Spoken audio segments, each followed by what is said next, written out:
രാത്രി മുഴുവനും നിന്ന് നിസ്കരിക്കുക, പകല് മുഴുവനും നോമ്പനുഷ്ഠിക്കുക. ആലോചിക്കണം, നമ്മുടെ നാടുകളിൽ എന്തെങ്കിലും ഒരു പ്രയാസം വരുമ്പോൾ നമ്മൾ പറയാറുണ്ടല്ലോ, ജീവിതത്തിൽ ചെയ്ത തെറ്റ് കാരണം അള്ളാഹു അയാളെ ശിക്ഷിച്ചതാണെന്ന്. അങ്ങനെ പറയാറില്ലേ? ഏതെങ്കിലും ഒരാൾക്ക് ക്യാൻസറോ അല്ലെങ്കിൽ മാരകമായ രോഗങ്ങൾ പിടിപെട്ടാല് പ്രത്യേകിച്ച് നമ്മുടെ പെണ്ണുങ്ങൾ പറയും, അത് കിട്ടേണ്ടത് തന്നെയാണ്. അയാളുടെ ചെറുപ്പത്തിലൊക്കെ ജീവിതങ്ങൾ കാണണമായിരുന്നു, എന്തൊരു കുരുത്തക്കേടായിരുന്നു, അതിന് പടച്ചോൻ കൊടുത്തതാണ്. അങ്ങനെ പറയാറുണ്ട് പലരും. അങ്ങനെ പറയരുത്. അള്ളാഹു മാരകമായ രോഗങ്ങൾ പല ആളുകൾക്കും നൽകുന്നത് അയാളോടുള്ള ദേഷ്യം കൊണ്ടല്ല. ഇതിന്റെ വിശദീകരണം വരാനുണ്ട്. ഒരാളോടുമുള്ള ദേഷ്യം കൊണ്ടല്ല അള്ളാഹു മാരകമായ രോഗങ്ങൾ നൽകുന്നത്. അള്ളാഹു പരീക്ഷണങ്ങൾ നൽകുന്നത്, കടക്കണി നൽകുന്നത്, അതുപോലെ തന്നെ പരാജയം നൽകുന്നത്, ജീവിതം മുഴുവനും പ്രതിസന്ധിയിലൂടെ പ്രതിബന്ധങ്ങളിലൂടെ തരണം ചെയ്ത് ജീവിക്കേണ്ട ഒരു ദയനീയമായിട്ടുള്ള അവസ്ഥ നൽകുന്നത് അയാളോട് ദേഷ്യമുള്ളത് കൊണ്ടോ അയാളോട് സ്നേഹമുള്ളത് കൊണ്ടാണോ എന്ന് നമ്മൾ മനസ്സിലാക്കണം. എന്തിനാണത്?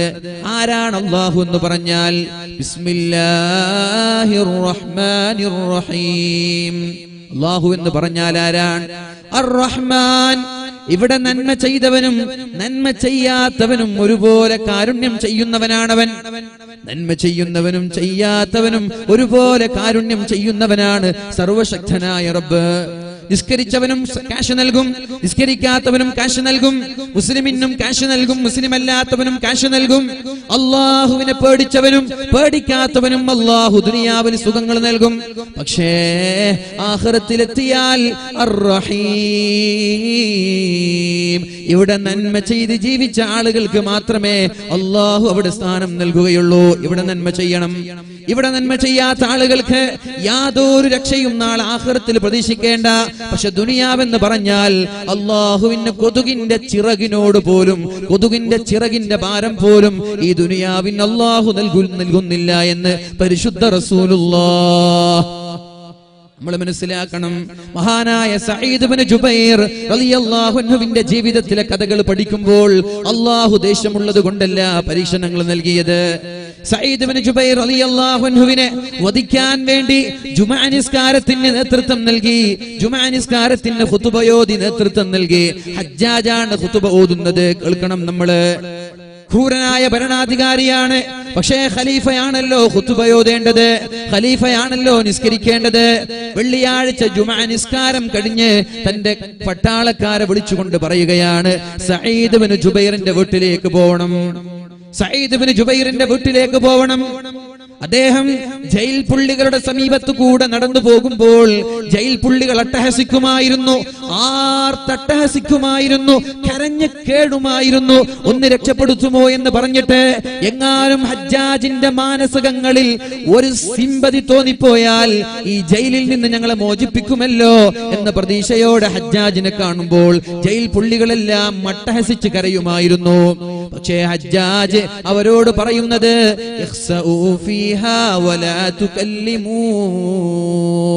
എന്നോടൊന്നും സംസാരിക്കരുത്, ഈ ജയിലിൽ നിന്യരായി നീചരായി നികൃഷ്ടരായി ഈ ജയിലിൽ നിങ്ങൾ താമസിച്ചോളൂ. എന്നോടൊരു വാക്ക് സംസാരിക്കാൻ പാടില്ല. ആരാണിത് പറയുന്നതെന്നറിയോ? നാളെ മഹ്ശറാവൻ സഭയിൽ അള്ളാഹു നരകത്തിലേക്ക് വലിച്ചെറിയുന്ന ആളുകൾ ഒരുപാട് കാലം നരകത്തിൽ കിടന്നിട്ട് നരകത്തിന്റെ തീജ്വാലകൾ കൊണ്ട് കത്തിക്കരിഞ്ഞ് ശരീരത്തിൽ നിന്ന് ചീഞ്ചലങ്ങൾ ഒഴുകാൻ തുടങ്ങി, ശരീരത്തിന്റെ തോലുകൾ പഴുക്കാൻ തുടങ്ങി, എല്ലുകൾ ദ്രവിക്കാൻ തുടങ്ങി, മാംസങ്ങൾ ദ്രവിക്കാൻ തുടങ്ങി. എന്നിട്ടവിടെ ആ പരീക്ഷണങ്ങളും അവിടുത്തെ അദാബും സഹിക്കാൻ കഴിയാതെ മാലിക് അലൈഹിസ്സലാമിനെ വിളിക്കുകയാണ്, യാ മാലിക്കോ, മാലിക്കേ ഒന്ന് രക്ഷപ്പെടുത്തുമോ? ഞങ്ങളുടെ തോലുകളാകെ ഇതാ പഴുത്തുപോയിരിക്കുകയാണ്. ചീഞ്ചലങ്ങൾ ഒഴുകിക്കൊണ്ടിരിക്കുകയാണ്. മതി മതി, നരകത്തിന്റെ അദാബ് അടുത്തുപോയിരിക്കുകയാണ്. നരകത്തിന്റെ ശിക്ഷ സഹിക്കാൻ കഴിയുന്നില്ല. അതുകൊണ്ടൊന്ന് അള്ളാഹുവിനോട് രക്ഷപ്പെടുത്താൻ പറയണം, അള്ളാഹുവിനോടൊന്ന് നരകത്തിൽ നിന്ന് മോചിപ്പിക്കാൻ പറയണമെന്ന് നരകത്തെ കാക്കുന്ന മാലിക് അലൈഹിസ്സലാമിനോട് നരകക്കാര് പറയുമ്പോൾ മാലിക് അലൈഹിസ്സലാം 1000 വർഷം കഴിയുമ്പോഴാണ് അവർക്ക് മറുപടി നൽകുന്നത്. 1000 വർഷം ചോദിച്ചാലും മറുപടിയില്ല. 1000 വർഷക്കാലം നിരന്തരമായി ഒന്ന് രക്ഷപ്പെടുത്തുമോ, അള്ളാഹുവിനോട് പറയുമോ ഇത് സഹിക്കാൻ പറ്റുന്നില്ല, അസഹനീയമാണെന്ന് മാലിക് അലൈഹിസ്സലാമിനോട് നിരന്തരമായി 1000 വർഷം ചോദിച്ചപ്പോൾ ഒന്നും പറയാതെ 1000 വർഷം കഴിഞ്ഞ ഉടനെ നരകക്കാരോട് പറയുന്നത്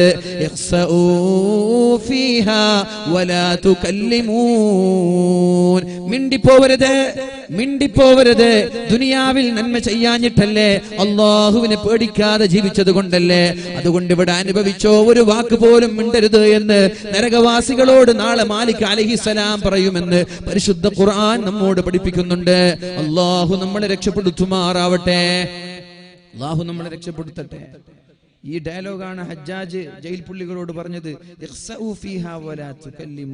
മിണ്ടാതിരിക്കുക, എന്നോട് ഒരു കാര്യം ചോദിക്കരുത്. അങ്ങനെ മഹാനായ സഈദ് ഇബ്നു ജുബൈർ റളിയല്ലാഹു അൻഹുവിനെ വീട്ടിൽ നിന്ന് കൊണ്ടുവരാൻ പട്ടാളക്കാരെ സഈദ് റളിയല്ലാഹു അൻഹുവിന്റെ വീട്ടിലേക്ക് പറഞ്ഞേക്കുകയാണ്. ജുമാ നിസ്കാരം കഴിഞ്ഞു. എന്നിട്ട് മഹാനായ സഈദ് റളിയല്ലാഹു അൻഹുവിന്റെ ഡോർ മുട്ടുകയാണ്. ഡോർ വല്ലാത്ത ശബ്ദത്തിൽ മുട്ടി. നമ്മൾ കല്യാണം വിളിക്കാൻ പോയാല് ഒരു സൗമ്യമായ രീതിയിലാണ് മുട്ടല്ലേ, വല്ലിങ്ങനെ മുട്ട. ആരെങ്കിലും ഉണ്ടോ? കോളിംഗ് ബെല്ലടിക്ക് ആരുമില്ല. ഒന്ന് മുട്ടി നോക്കൂ, ആരുമില്ല. എന്നാ പിന്നെ തിരിച്ചു വരാ. ഇവിടെ ഒരു വിഷയം പറയാനുണ്ട്. കല്യാണം വിളിക്കാൻ പോകുന്ന ആളുകൾ ഡോറൊക്കെ തുറന്നിട്ടുണ്ടെങ്കിൽ ഒരു പോക്ക് പോകരുത്, പാടില്ലത്, പച്ച ഹറാമാണ്. സമ്മതം ചോദിക്കാതെ ഒരാളുടെ വീട്ടിലേക്കും കയറിപ്പോകരുത്. അതിനാണ് കോളിംഗ് ബെൽ. സമ്മതം ചോദിക്കണം. കോളിംഗ് ബെൽ അടിക്കുമ്പോ നേരെ ഡോറിന്റെ മുന്നിലിരുന്നിട്ട് ഇങ്ങനെ നിൽക്കരുത്. ഒരുപക്ഷെ വീട്ടിലുള്ളത് പെണ്ണുങ്ങളായിരിക്കും. ഡോർ തുറക്കുമ്പോൾ നിന്റെ മുഖം അവളോ അവളുടെ മുഖം നീയോ കാണാൻ പാടില്ല. അതുകൊണ്ട് കോളിംഗ് ബെല്ലടിച്ച് ഇങ്ങനെ മറഞ്ഞു നിൽക്കണം. നമ്മുടെ പുറം ഭാഗം അകത്തുള്ള പെണ്ണുങ്ങൾ കണ്ടാൽ മതി, മുഖം കാണരുത്. അത് കാണുമ്പോ പെണ്ണിന് മനസ്സിലാകും ഇയാൾ കുഴപ്പമില്ല, ദീനി ബോധമുള്ള ആളാണ്. അപ്പൊ പെണ്ണ് കർട്ടന്റെ മറവിൽ നിന്നിട്ട് കാര്യങ്ങൾ പറയുമ്പോൾ ഇവിടെ ആളില്ല. അങ്ങനെയാണ്. നമ്മളൊക്കെ എന്താ ചെയ്യാ? കോളിംഗ് ബെല്ല് പോലും അടിക്കാതെ ഡോർ കുത്തി തുറന്നകത്ത് പോവാൻ. ഒരു കാര്യം കൂടി ഉണർത്തട്ടെ ഞാൻ. മഹാനായ റസൂലുള്ളാഹി സ്വല്ലല്ലാഹു അലൈഹി വസല്ലം തങ്ങളെ വധിക്കാൻ വേണ്ടി അബൂലഹബും അബൂജഹലും കൂട്ടരുമെല്ലാം മക്കയിൽ ഇങ്ങനെ വീട് വളഞ്ഞുകൊണ്ടിരിക്കുകയാണ്. ഒരുപാട് മക്കക്കാരായ കിങ്കരന്മാരായ മുശ്രിക്കീങ്ങൾ കാത്തിരിക്കുന്നുണ്ട്. അള്ളാഹുവിന്റെ ഹബീബിനെ വധിക്കാൻ വേണ്ടി അള്ളാഹുവിന്റെ ഹബീബും മഹാനായ അലി ഇബ്നു അബീ ത്വാലിബ് റളിയല്ലാഹു അൻഹുവും ആ കൊച്ചു വീടിൽ ഇങ്ങനെ ഉറങ്ങിക്കിടക്കുകയാണ്. ശത്രുക്കൾ വധിക്കാൻ വേണ്ടി കാത്തിരിക്കുകയാണ്. എല്ലാവരും മദീനയിലാണ്. മുസ്ലിമീങ്ങളായ ആളുകളെല്ലാം അങ്ങ് മദീനയിലാണ്. ആകെ അലി തങ്ങളും സിദ്ദീഖ് തങ്ങളും അള്ളാഹുവിന്റെ ഹബീബും മാത്രമേ മക്കയിൽ മുസ്ലിമീങ്ങളായി ബാക്കിയുള്ളൂ. നബി തങ്ങളെ വധിക്കാൻ വേണ്ടി അള്ളാഹുവിന്റെ ഹബീബിന്റെ വീട് വളഞ്ഞിരിക്കുകയാണ്. എന്ത് ചെയ്യണമെന്നറിയുന്നില്ല. വല്ലാത്തൊരു ക്രിട്ടിക്കൽ സിറ്റുവേഷൻ ആണത്. അപ്പോഴാണ് അള്ളാഹുവിന്റെ ഹബീബ് സല്ലല്ലാഹു അലൈഹി വസല്ലമ തങ്ങൾ പരിശുദ്ധമായ സൂറത്ത് യാസീൻ പാരായണം ചെയ്യുന്നത്. യാസീൻ വൽ ഖുർആനിൽ ഹകീം إنك لمن المرسلين على صراط مستقيم أودي فأغشيناهم فهم لا يبصرون وجعلنا من بين أيديهم سدا ومن خلفهم سدا ومن خلفهم سدا فأغشيناهم فهم لا يبصرون എന്ന് പറഞ്ഞ അല്ലാഹുവിന്റെ ഹബീബ് ഒരു പിടി മണ്ണ് വാരി ചുറ്റും ാകത്ത് വളഞ്ഞു നിൽക്കുന്ന ശത്രുക്കളുടെ മുഖത്തേക്ക് വലിച്ചെറിയുകയാണ്. കണ്ണ് ചുമ്മി തുറക്കുമ്പോഴേക്കും അള്ളാഹുവിന്റെ ഹബീബ് അവരുടെ ഇടയിലൂടെ നേരെ രക്ഷപ്പെടുകയാണ്. അവർക്കറിഞ്ഞില്ല, അള്ളാഹുവിന്റെ ഹബീബ് പോയതവർക്കറിഞ്ഞില്ല. കാരണം എന്താണ് അള്ളാഹു പറഞ്ഞത്? വഇദാ ഖറഅതൽ ഖുർആന ജഅൽനാ ബൈനക വബൈനൽ ലദീന ലാ യുഅ്മിനൂന ബിൽആഖിറതി ഹിജാബൻ മസ്തൂറാ. നീ ഖുർആൻ ഓതാൻ തയ്യാറായാൽ, പരിശുദ്ധമായ ഖുർആനിന്റെ ആളായി മാറിയാൽ, ഒരു ദിവസം മിനിമം ഒരു ജുസ് എങ്കിലും ഓതാൻ നീ തയ്യാറായാൽ, ജഅൽനാ ബൈനക വബൈനൽ ലദീന ലാ യുഅ്മിനൂന ബിൽആഖിറ, അല്ലാഹുവിൽ വിശ്വസിക്കാത്ത ആളുകളുടെയും നിന്റെയും ഇടയിൽ ഹിജാബൻ മസ്തൂറാ, ഒരു ഹിഡൻ സ്ക്രീൻ ഞാൻ ഇട്ട് തരാം. നിന്നെ കാണാത്ത രീതിയിൽ അപകടങ്ങളിൽ നിന്ന് നിന്നെ സംരക്ഷിക്കാമെന്ന് ഖാലല്ലാഹു അസ്സ വജൽ. ഖുർആൻ ഓതിയാൽ മതി, സിഹർ ഉണ്ടാവൂല. കാസർഗോഡ് ജില്ലയിൽ ഇടയ്ക്കിടെ കൊലപാതകം നടക്കുന്ന നാടാണ്, പറയാതിരിക്കാൻ പറ്റൂലല്ലോ. എന്റെ നാടെന്ന് പറഞ്ഞിട്ട് മിണ്ടാതിരിക്കാൻ പറ്റുമോ? ഇന്നലെയും നടന്നു കൊലപാതകങ്ങൾ. ഒരു കാര്യം ഞാൻ സൂചിപ്പിക്കാം, കൊട്ടേഷൻ ടീമിന്റെ ഉത്തരവാദിത്തം ഏറ്റെടുത്ത ആരെങ്കിലും ഈ വാളുകൾ കേൾക്കുന്നുണ്ടെങ്കിൽ, നിങ്ങളുടെ കൈകൾ കൊണ്ട് ഏതെങ്കിലും ഒരാൾക്ക് ഈ ലോകത്ത് ചോര ഇറ്റ് വീണ് മരിക്കേണ്ടി വന്നിട്ടുണ്ടെങ്കിൽ നിങ്ങളുടെ മരണവും അതുപോലെ മറ്റൊരാളുടെ കടാര കൊണ്ടായിരിക്കുമെന്ന് മറക്കണ്ട. സംശയമുണ്ടെങ്കിൽ കാസർഗോഡ് ജില്ലയുടെ ചരിത്രം പഠിച്ചു നോക്കിയാൽ മതി. കൊന്നവരൊക്കെ മരിച്ചത് ആരെങ്കിലും കൊന്നിട്ടാണ്. അതങ്ങനെ ഉണ്ടാവും, അതങ്ങനെ സംഭവിക്കൂ. അതുകൊണ്ട് ജീവിതത്തിൽ കൊതിയുണ്ടെങ്കിൽ വേണ്ടാത്ത പണിക്ക് നിൽക്കരുത്. അല്ലാഹു നമ്മൾക്ക് ബോധം നൽകട്ടെ, അല്ലാഹു നമ്മൾക്ക് ബോധം നൽകുമാറാവട്ടെ. നമ്മൾ പറഞ്ഞു വരുന്നത് വഇദാ ഖറഅതൽ ഖുർആന ജഅൽനാ ബൈനക വബൈനൽ ലദീന ലാ യുഅ്മിനൂന ബിൽ ആഖിറതി ഹിജാബൻ മസ്തൂറാ. പരിശുദ്ധമായ ഖുർആൻ ഓതുന്ന ആളാണെങ്കിൽ, നീ ഖുർആനിനെ ബഹുമാനിക്കുന്ന ആളാണെങ്കിൽ, ഖുർആനിനെ ആദരിക്കുന്ന ആളാണെങ്കിൽ, നിന്റെയും നിന്റെ ശത്രുവിന്റെയും ഇടയിൽ ഹിജാബൻ ഒരു ഹിഡൻ സ്ക്രീൻ അല്ലാഹു ഇട്ടുതരുമെന്ന് പരിശുദ്ധ ഖുർആനിൽ അല്ലാഹു പഠിപ്പിക്കുകയാണ്. ഇവിടേക്ക് സിഹ്റേൽക്കൂല, ഇവിടേക്ക് കണ്ണേറേൽക്കൂല, ഇവിടേക്ക് ശത്രുവിന്റെ ശല്യമേൽക്കൂല. കാരണം അല്ലാഹു അയാളെ തടയുമെന്ന് പരിശുദ്ധ ഖുർആൻ പഠിപ്പിക്കുമ്പോ, ഒരുപാട് ആളുകൾ വീട് വളഞ്ഞുകൊണ്ടിരിക്കുമ്പോൾ അവരുടെ കൺമുന്നിലൂടെ അല്ലാഹുവിന്റെ ഹബീബ് പോവുകയാണ്. ഒരാൾക്കും ഹബീബിനെ കണ്ടിട്ടില്ല. പിറ്റേ ദിവസം, അന്ന് രാത്രിയാണ് നബി തങ്ങൾ വീട്ടിൽ നിന്ന് പോയത്. പിറ്റേ ദിവസം ആളുകളൊക്കെ ഹബീബ് ഉണരുന്നതും വീട്ടിൽ നിന്ന് പുറത്തു വരുന്നതും കാത്തിരുന്നു. പക്ഷേ ഹബീബിനെ കാണാനില്ല. ഡോർ തുറക്കാൻ അവർ തയ്യാറായില്ല. ഡോർ മുട്ടി നോക്കി.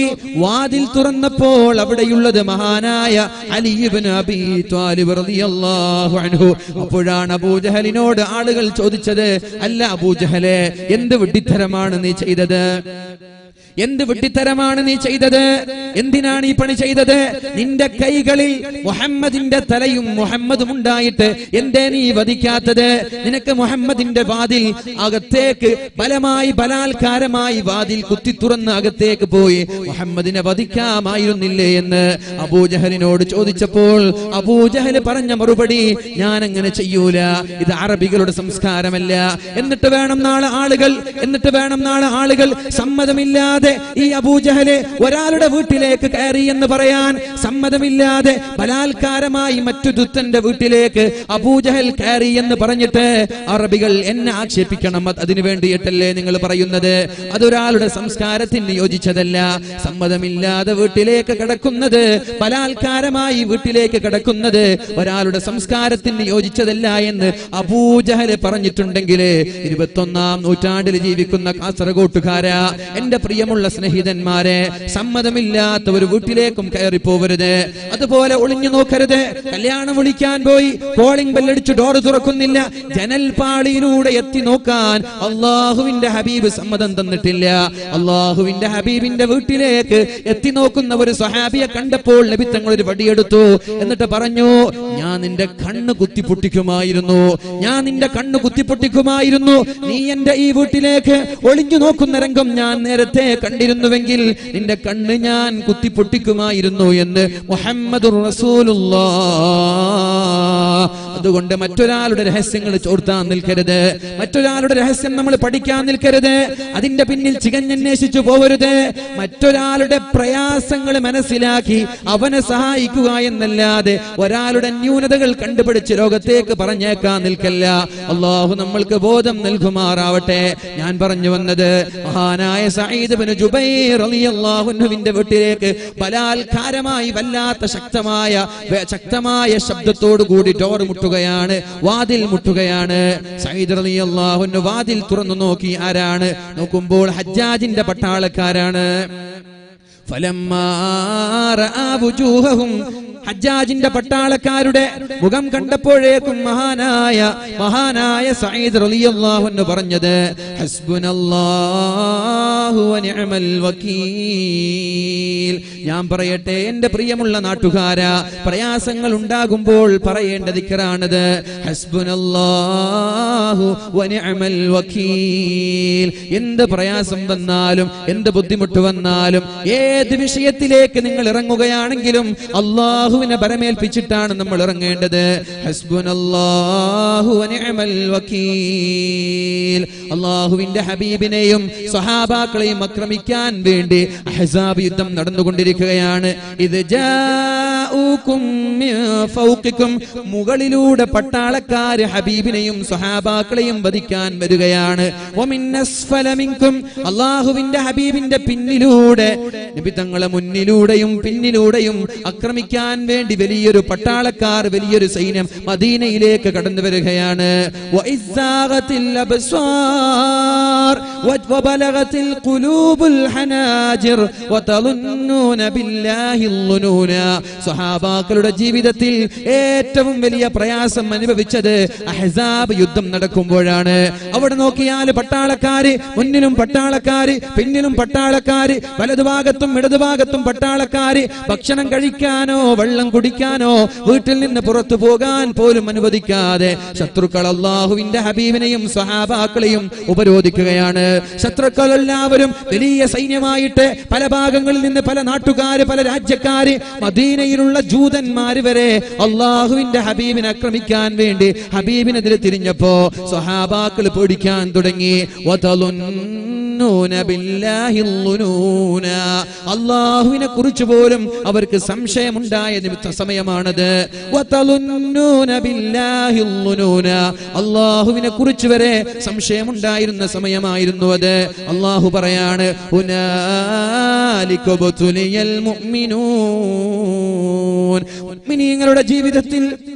മുഅ്മിനീങ്ങളുടെ ജീവിതത്തിൽ അവരനുഭവിച്ച ഏറ്റവും വലിയ പരീക്ഷണമായിരുന്നു അഹ്സാബ് യുദ്ധം എന്ന് പറയുന്നത്.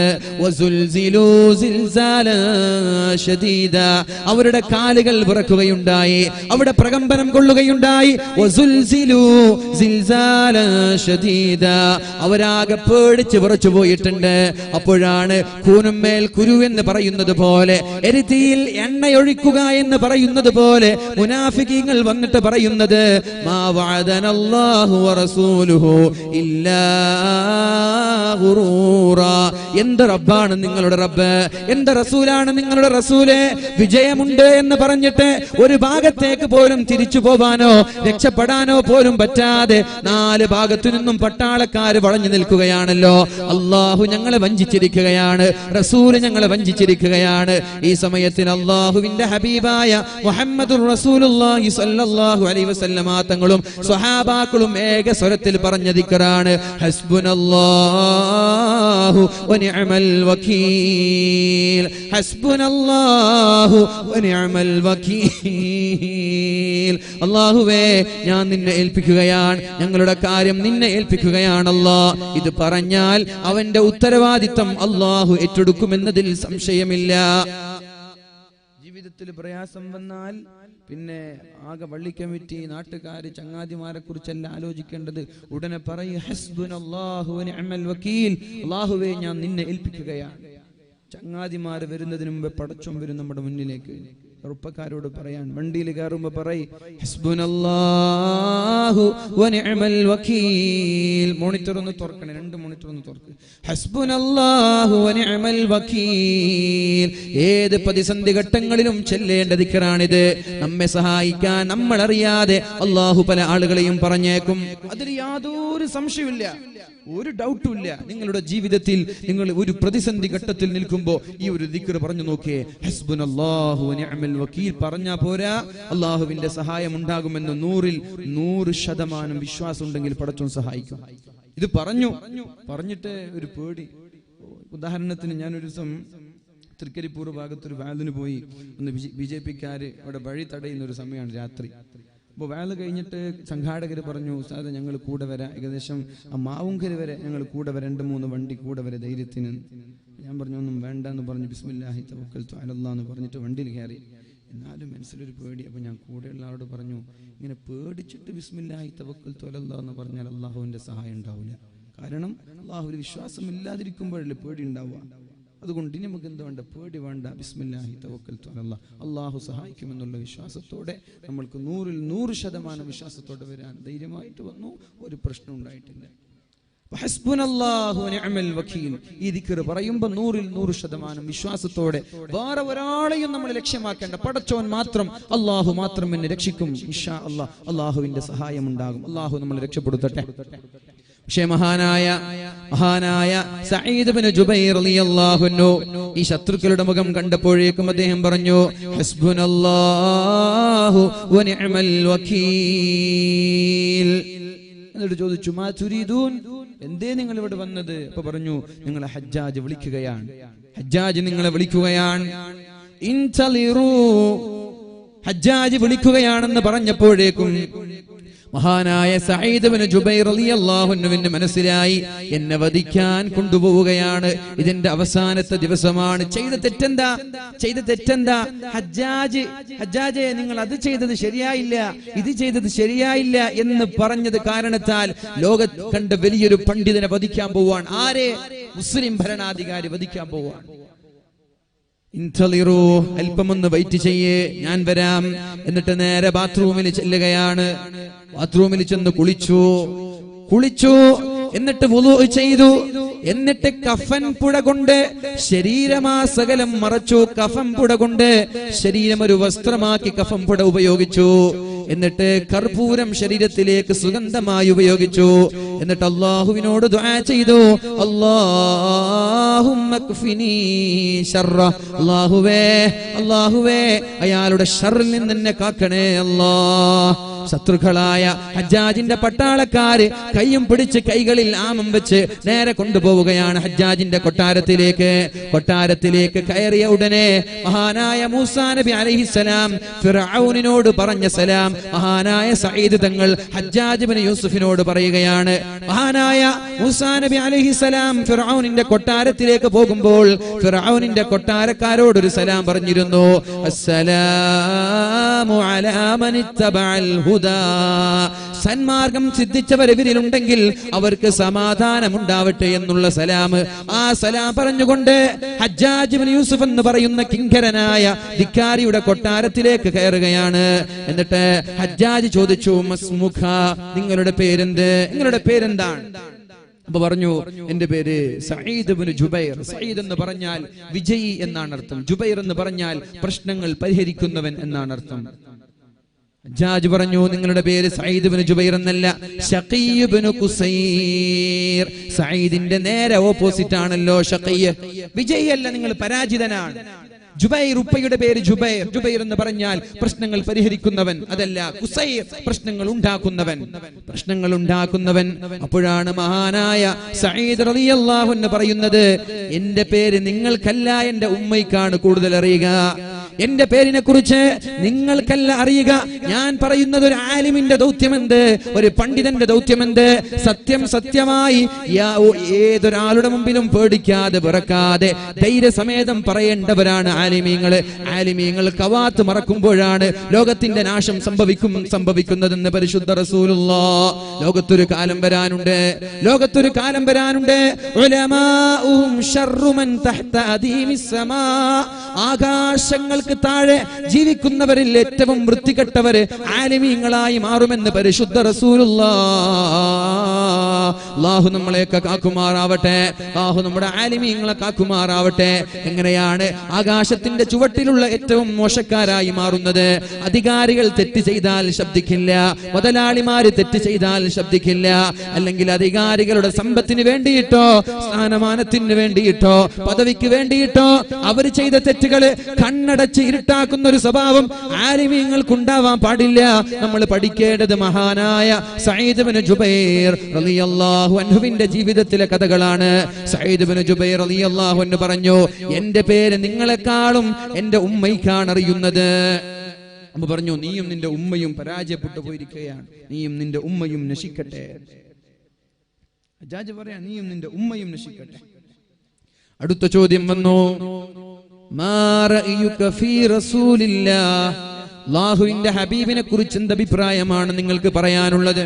അതിന് മറുപടി നൽകി, അലി തങ്ങളെ കുറിച്ച് എന്ത് അഭിപ്രായമാണ് നിങ്ങൾക്ക് പറയാനുള്ളത്? അതിനും മറുപടി നൽകി. എന്നിട്ട് ചോദിച്ചു, എന്നെ കുറിച്ച് എന്ത് അഭിപ്രായമാണുള്ളത്? മാ റഅയുക ഫിയ, മാ റഅയുക ഫിയ. ഊരിപ്പിടിച്ചിരിക്കുന്ന വാളുമായി ആരാച്ചാർ ചുറ്റും കാത്തിരിക്കുന്നുണ്ട്. പട്ടാളക്കാരെല്ലാം കാത്തിരിക്കുകയാണ്.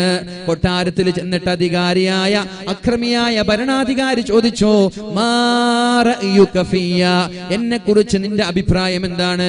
അപ്പോഴാണ് മഹാനായ സഈദ് ഇബ്നു ജുബൈർ പതറാത്ത പാദത്തോടെ ചിതറാത്ത ചിത്തത്തോടെ ധൈര്യസമേതം പറയുന്നത്, ളാലിമുൻ തൽഖല്ലാഹ ബിദിമാഇൽ മുസ്ലിമീൻ. നീ ഒരു അക്രമിയാണ്, നീ ഒരു ക്രിമിനലാണ്.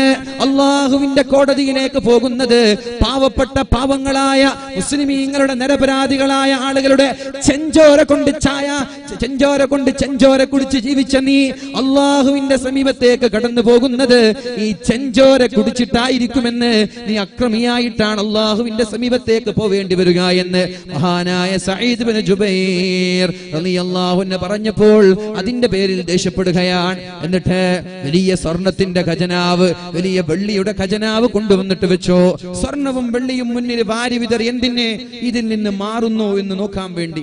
സമ്പത്ത് കാണുമ്പോഴാണല്ലോ പല ആളുകളുടെയും കണ്ണ് മഞ്ഞളിച്ചു പോകുന്നത്. സ്വർണം കാണുമ്പോൾ കണ്ണ് മഞ്ഞളിക്കുന്നുണ്ടോ എന്നറിയാൻ, വെള്ളി കാണുമ്പോൾ കണ്ണ് മഞ്ഞളിക്കുന്നുണ്ടോ എന്നറിയാൻ സമ്പത്തിന്റെ കൂമ്പാരം മുന്നിൽ ചൊരിഞ്ഞു വെച്ചു. അപ്പോഴാണ് മഹാനായ സഈദ് റളിയല്ലാഹു അൻഹു പറയുന്നത്, സഈദ് റളിയല്ലാഹു അൻഹു പറഞ്ഞു, കുൻത ജമഅതഹു മിൻ അംവാലിൽ ഫുഖറാ, ഫുഖറായികളായ മിസ്കീന്മാരായ പാവങ്ങളായ പട്ടിണി പാവങ്ങളിൽ നിന്ന് നീ ചൂഷണം ചെയ്തെടുത്ത സമ്പാദ്യമാണെങ്കിൽ, അവർക്ക് നൽകേണ്ട സമ്പാദ്യം അവർക്ക് നൽകാതെ നീ സ്വയത്തമാക്കി വെച്ച സമ്പാദ്യമാണെങ്കിൽ അള്ളാഹുവിന്റെ കോടതിയിൽ ഇതിന് മറുപടി പറയേണ്ടി വരുമെന്ന് സഈദ് ഇബ്നു ജുബൈർ റളിയല്ലാഹു അൻഹു മുഖം നോക്കി പറയുകയാണ്. ഇത് പിടിച്ചില്ല, ഹജ്ജാജിന് ഇത് ദഹിച്ചില്ല. ഉടനെ തന്നെ ഹജ്ജാജ്, ലഉബദ്ദിലന്നക മിനദ്ദുനിയാ നാറൻ തലല്ലാഹ്, നീ എന്താണ് വിചാരിച്ചത്? നിനക്ക് ഞാൻ ഈ ദുനിയാവിനെ തീയാക്കി മാറ്റാൻ പോവുകയാണ്, ഈ ദുനിയാവിനെ നരകമാക്കി മാറ്റാൻ പോവുകയാണ് എന്ന് പറഞ്ഞ മഹാനായ സഈദ് ഇബ്നു ജുബൈർ റളിയല്ലാഹു അൻഹുവിനെ വെല്ലുവിളിച്ചപ്പോ മഹാനായ സഈദ് റളിയല്ലാഹു അൻഹു പറഞ്ഞത്, ലൗ കാന ദാലിക ഇലൈക ലഅബദ്തുക, നിനക്ക് ഈ ദുനിയാവിനെ തീയാക്കി മാറ്റാനും നരകമാക്കി മാറ്റാനും നിനക്ക് കഴിവുണ്ടായിരുന്നുവെങ്കിൽ ലഅബദ്തുക മിൻ ദൂനില്ലാഹ്, ഞാൻ അല്ലാഹുവിനെ ആരാധിക്കാതെ പകരം നിങ്ങളെ ആരാധിക്കുമായിരുന്നു. നിങ്ങൾ എന്താ പറഞ്ഞത്? ഈ ദുനിയാവിനെ ഞാനൊരു തീയാക്കി മാറ്റുമെന്നോ? ദുനിയാവിനെ തീയാക്കി മാറ്റാൻ, ദുനിയാവിനെ നരകമാക്കി മാറ്റാൻ അതിനുള്ള കഴിവും ശേഷിയും ശേമുഷിയും നിങ്ങൾക്കുണ്ടായിരുന്നുവെങ്കിൽ അള്ളാഹുവിനെ ആരാധിക്കാതെ ഞാൻ നിങ്ങളെ ആരാധിക്കുമായിരുന്നു എന്ന് മഹാനായ സഈദ് ഇബ്നു ജുബൈർ റളിയല്ലാഹു അൻഹു പറഞ്ഞു. അപ്പോഴാണ് ഹജ്ജാജ് പറയുന്നത്, ലഅഖ്തുലന്നക ഖിത്ലതൻ, നിങ്ങളെ ഞാൻ വധിക്കാൻ പോവുകയാണ്, നിങ്ങളെ ഞാൻ വെട്ടാൻ പോവുകയാണ്.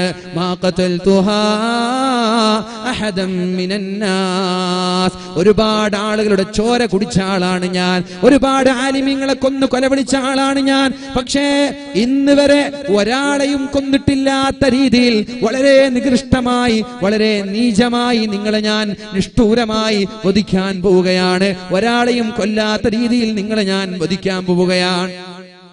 ാണ് മഹാനായ സഈദ് ഇബ്നു ജുബൈർ റളിയല്ലാഹു അൻഹു പറഞ്ഞത്, ഇല്ലാ ഖതലകല്ലാഹു മിസ്ലഹാ യൗമൽ ഖിയാമ, നിങ്ങൾ എങ്ങനെ കൊന്നാലും എനിക്ക് പേടിയില്ല, നിങ്ങൾ എങ്ങനെ കൊന്നാലും എനിക്ക് പേടിയില്ല. അതല്ലേ നമ്മുടെ ഖുബൈബ് റളിയല്ലാഹു അൻഹു പറഞ്ഞത്, വലസ്തു ഉബാലി ഹീന ഉഖ്തലു മുസ്ലിമ അലാ അയ്യി ശഖ്ഖിൻ കാന ലില്ലാഹി മസ്റഈ, ഞാൻ മുസ്ലിമായി മരിക്കുമ്പോ എനിക്ക് എങ്ങനെ മരിച്ചാലും കുഴപ്പമില്ല.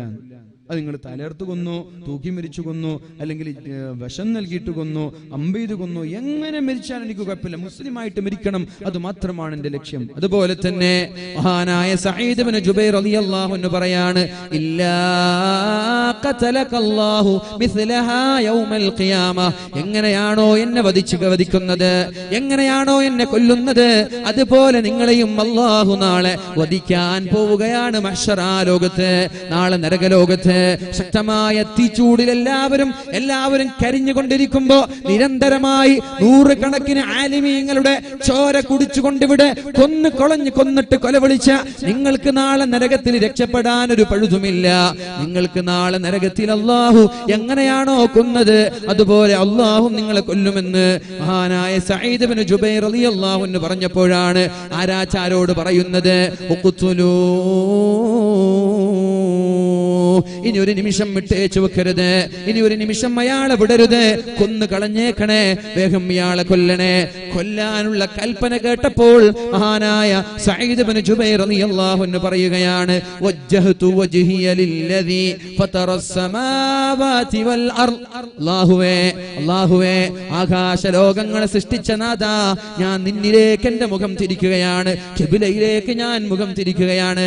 കൊന്നുകളയൂ എന്നുള്ള ഓർഡർ കേട്ട ഉടനെ മഹാനായ സഈദ് ഇബ്നു ജുബൈർ റളിയല്ലാഹു അൻഹു പറയുന്നത്, വജ്ജഹതു വജ്ഹിയ ലില്ലദീ ഫതറസ് സമാവാതി വൽ അർദ് വമാ അന മിനൽ മുശ്രിക്കീൻ. അല്ലാഹുവേ നീ ലോകങ്ങളെയും ആകാശങ്ങളെയും ഭൂമിയെയും സൃഷ്ടിച്ച നിനക്ക് ഞാൻ എന്റെ മുഖത്തെ ഞാൻ തിരിച്ചു വെക്കുകയാണല്ലോ, ഖിബിലയിലേക്ക് മുന്നിട്ട് ഞാൻ മരിക്കുകയാണല്ലോ. ഇത് കേട്ടപ്പോഴാണ് അവർ പറയുന്നത്, ഹജ്ജാജ് പറയുന്നത്, വജ്ജിഹൂഹു അൻ ഗൈരിൽ ഖിബില, ഖിബിലയിലേക്ക് മുന്നിട്ട് മരിക്കാൻ അനുവദിക്കരുത്. ഒരാൾക്ക് മരിക്കുമ്പോഴെങ്കിലും ഒരു സ്വാതന്ത്ര്യം ഉണ്ടാവൂലേ? സ്വസ്ഥമായിട്ട് മരിച്ചോട്ടെ. നമ്മളൊക്കെ കോഴി അറുക്കുമ്പോ ഒന്ന് വെള്ളം കൊടുത്ത് വാളൊക്കെ മൂർച്ച കൂട്ടി എന്തിനാ അറുക്കുന്നത്? അവർക്ക് വേദന ലഘൂകരിക്കാൻ വേണ്ടി. എന്നാൽ എന്താണ് പറഞ്ഞത്? മരണസമയത്ത് പോലും തന്റെ ആഗ്രഹങ്ങൾ പൂർണ്ണമായി നിഷേധിച്ച് വജ്ജിഹൂഹു അൻ ഗൈരിൽ ഖിബില, ഖിബിലയിലേക്ക് മുന്നിട്ട് മരിക്കാൻ അനുവദിക്കരുത് എന്ന് ഹജ്ജാജ് ഇബ്നു യൂസുഫ് പറഞ്ഞപ്പോ മഹാനായ സഈദ് ഇബ്നു ജുബൈർ റളിയല്ലാഹു അൻഹു പറയുകയാണ്, ഫഅൈനമാ തുവല്ലു ഫസമ്മ വജ്ഹുല്ലാഹ്. ഖിബിലയിലേക്ക് മുന്നിട്ടാൽ മാത്രമല്ല അല്ലാഹുവിനെ കണ്ടെത്തുന്നത്. ഫഅൈനമാ തുവല്ലു, ഏത് ഭാഗത്തേക്ക് തിരിച്ചുകൊണ്ട് നിങ്ങൾ എന്നെ വധിച്ചാലും ഫസമ്മ വജ്ഹുല്ലാഹ്, അല്ലാഹു അവിടെയുണ്ട്, അല്ലാഹുവിനെ എനിക്ക് അവിടെ കണ്ടെത്താൻ സാധിക്കും, എനിക്ക് കുഴപ്പമേ അല്ല എന്ന് മഹാനായ സഈദ് ഇബ്നു ജുബൈർ റളിയല്ലാഹു അൻഹു. അപ്പോഴാണ് ഹജ്ജാജ് പറയുന്നത്, കൊന്നിട്ട് ഖബറിൽ പോലും വെക്കരുത്, ഖിബിലയിലേക്ക് തല തിരിച്ച് ഖബറിൽ മറമാടാൻ അനുവദിക്കരുത്, ഖബറിൽ അന്ത്യവിശ്രമം കൊള്ളാൻ അനുവദിക്കരുത്. ആരെ കുറിച്ചാണ് പറയുന്നത്? ലോകം കണ്ട ആലിമാണിത്. രാത്രി മുഴുവനും നിന്ന് നിസ്കരിക്കുന്ന മഹാനാണ്, രാവിലെ നോമ്പെടുക്കുന്ന മഹാനാണ്. ആളുകളൊക്കെ ഇദ്ദേഹത്തിന്റെ ഇൽമിന് വേണ്ടി ഇദ്ദേഹത്തിൽ നിന്ന് പഠിച്ചു തീർന്നിട്ടില്ല. ഇത്രയും വലിയ ഉത്തമനായ ഒരു പണ്ഡിതനെയാണ് വളരെ ക്രൂരമായി കൊല്ലാൻ കൽപ്പന പുറപ്പെടുവിക്കുന്നത്. എന്നിട്ട് പറഞ്ഞു, കൊന്നിട്ട് മറമാടാൻ പാടില്ല. ആ ഭൗതിക ശരീരത്തെ കാണുന്ന മണലാരുണ്യത്തിലേക്ക്, മരുഭൂമിയിലേക്ക് വലിച്ചെറിയണം. എന്നിട്ട് കഴുകന്മാര് കടന്നു വന്നിട്ട്, ഇഴജന്തുക്കൾ കടന്നു വന്നിട്ട്, മൃഗങ്ങൾ കടന്നു വന്നിട്ട് കാർന്ന് തിന്നണം ഈ ശരീരത്തെ. അതുകൊണ്ട് ഖബറിലേക്ക് മറമാടാൻ അനുവദിക്കരുത്. അപ്പോഴാണ് മഹാനായ സഈദ് ഇബ്നു ജുബൈർ റളിയല്ലാഹു അൻഹു പറയുന്നത്, മിൻഹാ ഖലഖനാകും വഫീഹാ നുഈദുകും വമിൻഹാ നുഖ്രിജുകും താരതൻ ഉഖ്റാ. മിൻഹാ ഖലഖനാകും, നിങ്ങളെ ഞാൻ സൃഷ്ടിച്ചത് മണ്ണിൽ നിന്നല്ലേ, നിങ്ങളെ മടക്കുന്നതും മണ്ണിലേക്കല്ലേ, നിങ്ങളെ പുനർജനിപ്പിക്കുന്നതും മണ്ണിൽ നിന്നല്ലേ. അതുകൊണ്ട് എന്റെ ശരീരത്തെ മറമാടാതെ നിങ്ങൾ മരുഭൂമിയിലേക്ക് വലിച്ചെറിഞ്ഞാലും എനിക്ക് കുഴപ്പമില്ല. ഉടനെ തന്നെ അദ്ദേഹം ചിരിക്കുകയാണ്. കൊല്ലാൻ വേണ്ടി ആരാച്ചാറൊക്കെ വാളുമായി കാത്തിരിക്കുകയാണ്. ഈ അടുത്ത് നമ്മളൊക്കെ വീഡിയോ കണ്ടു അല്ലെ, ഒരു ടെക്കി അദ്ദേഹത്തെ തൂക്കിക്കൊല്ലാണ്. അദ്ദേഹം ഒരു രാജ്യത്തിന്റെ രഹസ്യം ചോർത്തിയതിന്റെ പേരിൽ അദ്ദേഹത്തെ തൂക്കിക്കൊല്ലാൻ വേണ്ടി വിധിച്ചപ്പോ അദ്ദേഹം വളരെ ധൈര്യമായി പുഞ്ചിരിച്ചുകൊണ്ട് മരണത്തെ നേരിടാൻ. എന്നിട്ട് പറഞ്ഞു, എനിക്കിതിൽ കുറ്റബോധമില്ല. എന്നിട്ട് ചിരിച്ചുകൊണ്ട് മരിക്കാൻ പോവാണ്. ചിരിച്ചുകൊണ്ട് മരിക്കുന്നവരിൽ അല്ലാഹു നമ്മളെ പെടുത്തട്ടെ, അല്ലാഹു നമ്മളെ പെടുത്തട്ടെ. ഇന്നല്ലദീന ഖാലൂ റബ്ബുനല്ലാഹ് ثم استقاموا تتنزل عليهم الملائكة ألا تخافوا ولا تحزنوا وأبشروا بالجنة التي كنتم توعدون. മരിക്കാൻ കിടക്കുമ്പോൾ നല്ല മുഅ്മിനീങ്ങളോട് മലക്കുകൾ വന്നിട്ട് പറയാണ്, അല്ലാ തഖാഫു, പേടിക്കേണ്ട മോനെ, പേടിക്കേണ്ട, വലാ തഹ്സനു, നിങ്ങൾ ദുഃഖിക്കേണ്ട, ചിരിക്കൂ നിങ്ങളെ, വഅബ്ശിറൂ ബിൽ ജന്ന, നിങ്ങൾ എന്തിനാണ് പേടിക്കുന്നത്? ആ കാണുന്ന സ്വർഗം നിങ്ങൾക്ക് വേണ്ടി തയ്യാറായിരിക്കുകയാണ്. അപ്പോഴാണ് ഈ സ്വർഗം കാണുമ്പോഴാണ് പല ആളുകളും മരിക്കുമ്പോൾ പുഞ്ചിരിച്ചുകൊണ്ട് മരിക്കുന്നത്. അള്ളാഹു അവരിൽ നമ്മെ പെടുത്തട്ടെ. പക്ഷെ എങ്ങനെയാണ് മരിക്കാൻ പറ്റുക? ഇന്നല്ലദീന ഖാലൂ റബ്ബുനല്ലാഹ്, മുസ്ലിം ആയതുകൊണ്ട് എങ്ങനെ മരിക്കാൻ പറ്റൂല? എന്റെ സ്നേഹനിധികളായ കാസർഗോഡ് ജില്ലയിലെ ചെറുപ്പക്കാരോട് ഞാൻ പറയട്ടെ, കാസർഗോഡ് ജില്ലയ്ക്ക് ഒരു അഭിമാനമുണ്ട്, കാസർഗോഡ് ജില്ലയ്ക്ക് ഒരു സ്ഥാനമുണ്ട്. ആ സ്ഥാനത്തിന് കളങ്കമേൽപ്പിക്കരുത്, ആ സ്ഥാനത്തിന് കളങ്കമേൽപ്പിക്കരുത്. അത് കാട്ടാള അരുത്, സല്ലപിക്കുന്ന ഇണക്കിളികളെ വേട്ടയാടി ഈ മഹാഭാരതത്തിന്റെ ചരിത്രത്തിനോ സംസ്കാരത്തിനോ കളങ്കമേൽപ്പിക്കരുതെന്ന് പറഞ്ഞതുപോലെ മഹാനായ മാലിക് ദിനാർ റളിയല്ലാഹു അൻഹു അന്ത്യവിശ്രമം കൊള്ളുന്ന മണ്ണാണ്. മഹാനായ ശംസുൽ ഉലമ അംഗീകരിക്കുകയും ശംസുൽ ഉലമയെ അംഗീകരിക്കുകയും ചെയ്ത തങ്ങൾ ഉപ്പാപ്പ അന്ത്യവിശ്രമം കൊള്ളുന്ന നാടാണിത്. എന്താണ് നമ്മൾ വിചാരിച്ചത്? ആരാണ് തങ്ങൾ ഉപ്പാപ്പ എന്നാണ് നമ്മൾ കരുതിയത്?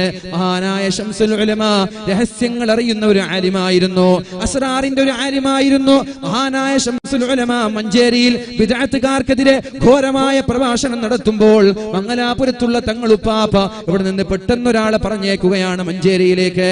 അവിടെയുണ്ടൊരു അബൂബക്കറെ, അവിടെയുണ്ടൊരു ആലിമ്, എന്തിന് ഇങ്ങ് മംഗലാപുരത്ത് വന്നിട്ട് ഇവിടെയുള്ള ബിദ്അത്തുകാർക്കെതിരെ ശബ്ദിക്കാൻ? 10 ദിവസം നീണ്ടു നിൽക്കുന്ന മതപ്രഭാഷണം 3-4 ദിവസമാക്കി മഞ്ചേരിയിൽ വെട്ടിച്ചുരുക്കി. നേരെ തങ്ങളുപ്പാപ്പയുടെ വാക്ക് കേട്ട് ശംസുൽ ഉലമ മംഗലാപുരത്തേക്ക് വരികയാണ്. അവിടെയുള്ള ബിദ്അത്തുകാരെ തുടച്ചു നിൽക്കുകയാണ്, വേരോടെ പിഴുതെറിയുകയാണ്. ആ ശംസുൽ ഉലമയെ കുറിച്ച് തങ്ങളുപ്പാപ്പ പറഞ്ഞത്, എന്റെ മരണശേഷം ഇവിടെ ഒരു പ്രശ്നം നടക്കാനുണ്ട്, എന്റെ മരണശേഷം ഇവിടെ ഒരു പ്രശ്നം നടക്കാനുണ്ട്. ആ പ്രശ്നത്തിന് പരിഹാരം കൊണ്ടുവരുന്നത് ഈക്കയായിരിക്കുമെന്ന് നമ്മുടെ തങ്ങളുപ്പാപ്പ പ്രഖ്യാപിച്ചിട്ടുണ്ട്. അത് അറിയേണ്ടവർക്കറിയാം, മനസ്സിലാക്കിയവർ മനസ്സിലാക്കിയിരിക്കാം, അത് അറിയുന്നവർക്കറിയാം, തിരിഞ്ഞവർക്ക് തിരിയാം. മഹാനായ ശംസുൽ ഉലമയാണ് വലിയൊരു പ്രശ്നം ഇവിടെ നടക്കുമ്പോ അതിനൊരു പരിഹാരം കൊണ്ടുവന്നത്. തങ്ങളുപ്പാപ്പ തന്റെ മരണത്തിന് മുമ്പേ അത് പ്രഖ്യാപിച്ചു പോയതാണ്, തങ്ങളുപ്പാപ്പ തന്റെ മരണത്തിന് മുമ്പേ അത് പ്രവചിച്ചു പോയതാണ്. അതുകൊണ്ട് ആലിമീങ്ങൾക്ക് തിരിച്ചറിയുകയുള്ളൂ, ഔലിയാക്കൾക്ക് തിരിച്ചറിയുകയുള്ളൂ. ലാ യഅരിഫുൽ വലിയ ഇല്ലൽ വലിയോ. ഒരു ഔലിയാവിന്, ഒരു വലിയനെ മറ്റൊരു വലിയ കണ്ടാ തിരിച്ചറിയും. അതിന് പച്ചത്തട്ടം, പച്ചക്കുബ്ബ, കറുത്ത കോട്ടൊന്നും വേണ്ട. നേരത്തെ തങ്ങൾ സൂചിപ്പിച്ചല്ലോ, ത്വരീഖത്തെന്ന് പറയുമ്പോൾ സമ്മേളനം വിളിക്കലല്ല. ത്വരീഖത്ത് ഞാൻ ഷെയ്ഖാണെന്ന് ഒരു ഷെയ്ഖും പറയൂല, ഞാൻ ഷെയ്ഖാണെന്ന് ഒരു ഷെയ്ഖും പറയൂല. ഷെയ്ഖിനെ തേടി പല ആളുകൾ അങ്ങോട്ട് ചെല്ലും, സമയമാകുമ്പോൾ അവിടെ എത്തും. അല്ലാതെ ഷെയ്ഖ് ഞാൻ ഷെയ്ഖാണെന്ന് പറഞ്ഞിട്ട് പത്രസമ്മേളനം നടത്തുന്ന ഒരു ഷെയ്ഖിന്റെ ദൗത്യമല്ല. ഇന്നിപ്പോ ഷെയ്ഖന്മാരെന്നൊക്കെ പറഞ്ഞ അങ്ങനെയാണ്. ശംസുൽ ഉലമയുടെ കാലത്ത് കണ്ണൂർ ജില്ലയിൽ ഒരു ഷെയ്ഖ് ഉണ്ടായിരുന്നു. അയാൾ കിണറ്റിലിരുന്നിട്ട് ഇങ്ങനെ ദിക്ർ ചെല്ലുക, കിണറ്റിലിരുന്നിട്ട് ദിക്ർ ചെല്ലുക. കിണറ്റിലിരുന്ന് ദിക്ർ ചെല്ലുമ്പോൾ ആളുകളൊക്കെ കിണറ്റിലെ ഉപ്പാപ്പ എന്ന് പറഞ്ഞിട്ട്, നമ്മൾക്ക് പിന്നെ എങ്ങനെയാണല്ലോ എത്രയും പെട്ടെന്ന് ചൂഷണം ചെയ്യപ്പെടുന്ന മേഖലയാണ് ആത്മീയത. എത്രയും പെട്ടെന്ന് ചൂഷണം ചെയ്യപ്പെടുന്ന ഒരു മേഖലയാണ് ആത്മീയത. ഒരേ ഹോസ്പിറ്റലിൽ പോയി സുഖമില്ല, പിന്നെ ഏതെങ്കിലും ഒരു തങ്ങളെടുത്ത് പോകും, പിന്നെ ഏതെങ്കിലും ഒരു ഉസ്താദിന്റെ അടുത്ത് പോകും, എന്നിട്ട് അവിടെയും സുഖമില്ലേ, പിന്നെ ജ്യോത്സ്യൻ, പിന്നെ സ്വാമിമാർ, പിന്നെ അമ്പലം, പിന്നെ പൂജ, പിന്നെ മാമോദീസ. ഇതൊക്കെയാണ് നമ്മൾ ചെയ്തുകൊണ്ടിരിക്കുന്നത്. അങ്ങനെ ആളുകളൊക്കെ കിണറ്റിന്റെ ചുറ്റും കൂടി തങ്ങളുപ്പാപ്പ ഇങ്ങനെ ബഹുമാനിച്ചിരിക്കുകയാണ്. ഷെയ്ഖുന വന്നിട്ട് പറഞ്ഞു, കിണറ്റിലുള്ളത് ഔലിയല്ല, കിണറ്റിലുള്ളത് തവളയാണ്. കിണറ്റിലുള്ളത് ഔലിയല്ല, കിണറ്റിലുള്ളത് തവളയാണ്. വേഗം പറഞ്ഞ് പോടാൻ ഓടി. പിന്നെ അയാളെ ആ നാട്ടിൽ കണ്ടിട്ടില്ല. കണ്ണൂർ ജില്ലയിൽ ഔലിയാക്കൾക്ക് വലിയനറിയാം. ആ തങ്ങളുപ്പാപ്പ ശംസുൽ ഉലമയാണ്, മഹാനായ നെല്ലിക്കുന്ന് ഉപ്പാപ്പ വലിയ വലിയാണെന്ന് നമ്മൾക്ക് പരിചയപ്പെടുത്തി തന്നത്. അല്ലാഹു തൗഫീഖ് ചെയ്യട്ടെ, അല്ലാഹു റബ്ബ് സുബ്ഹാനഹു വ തആല തൗഫീഖ് ചെയ്യട്ടെ.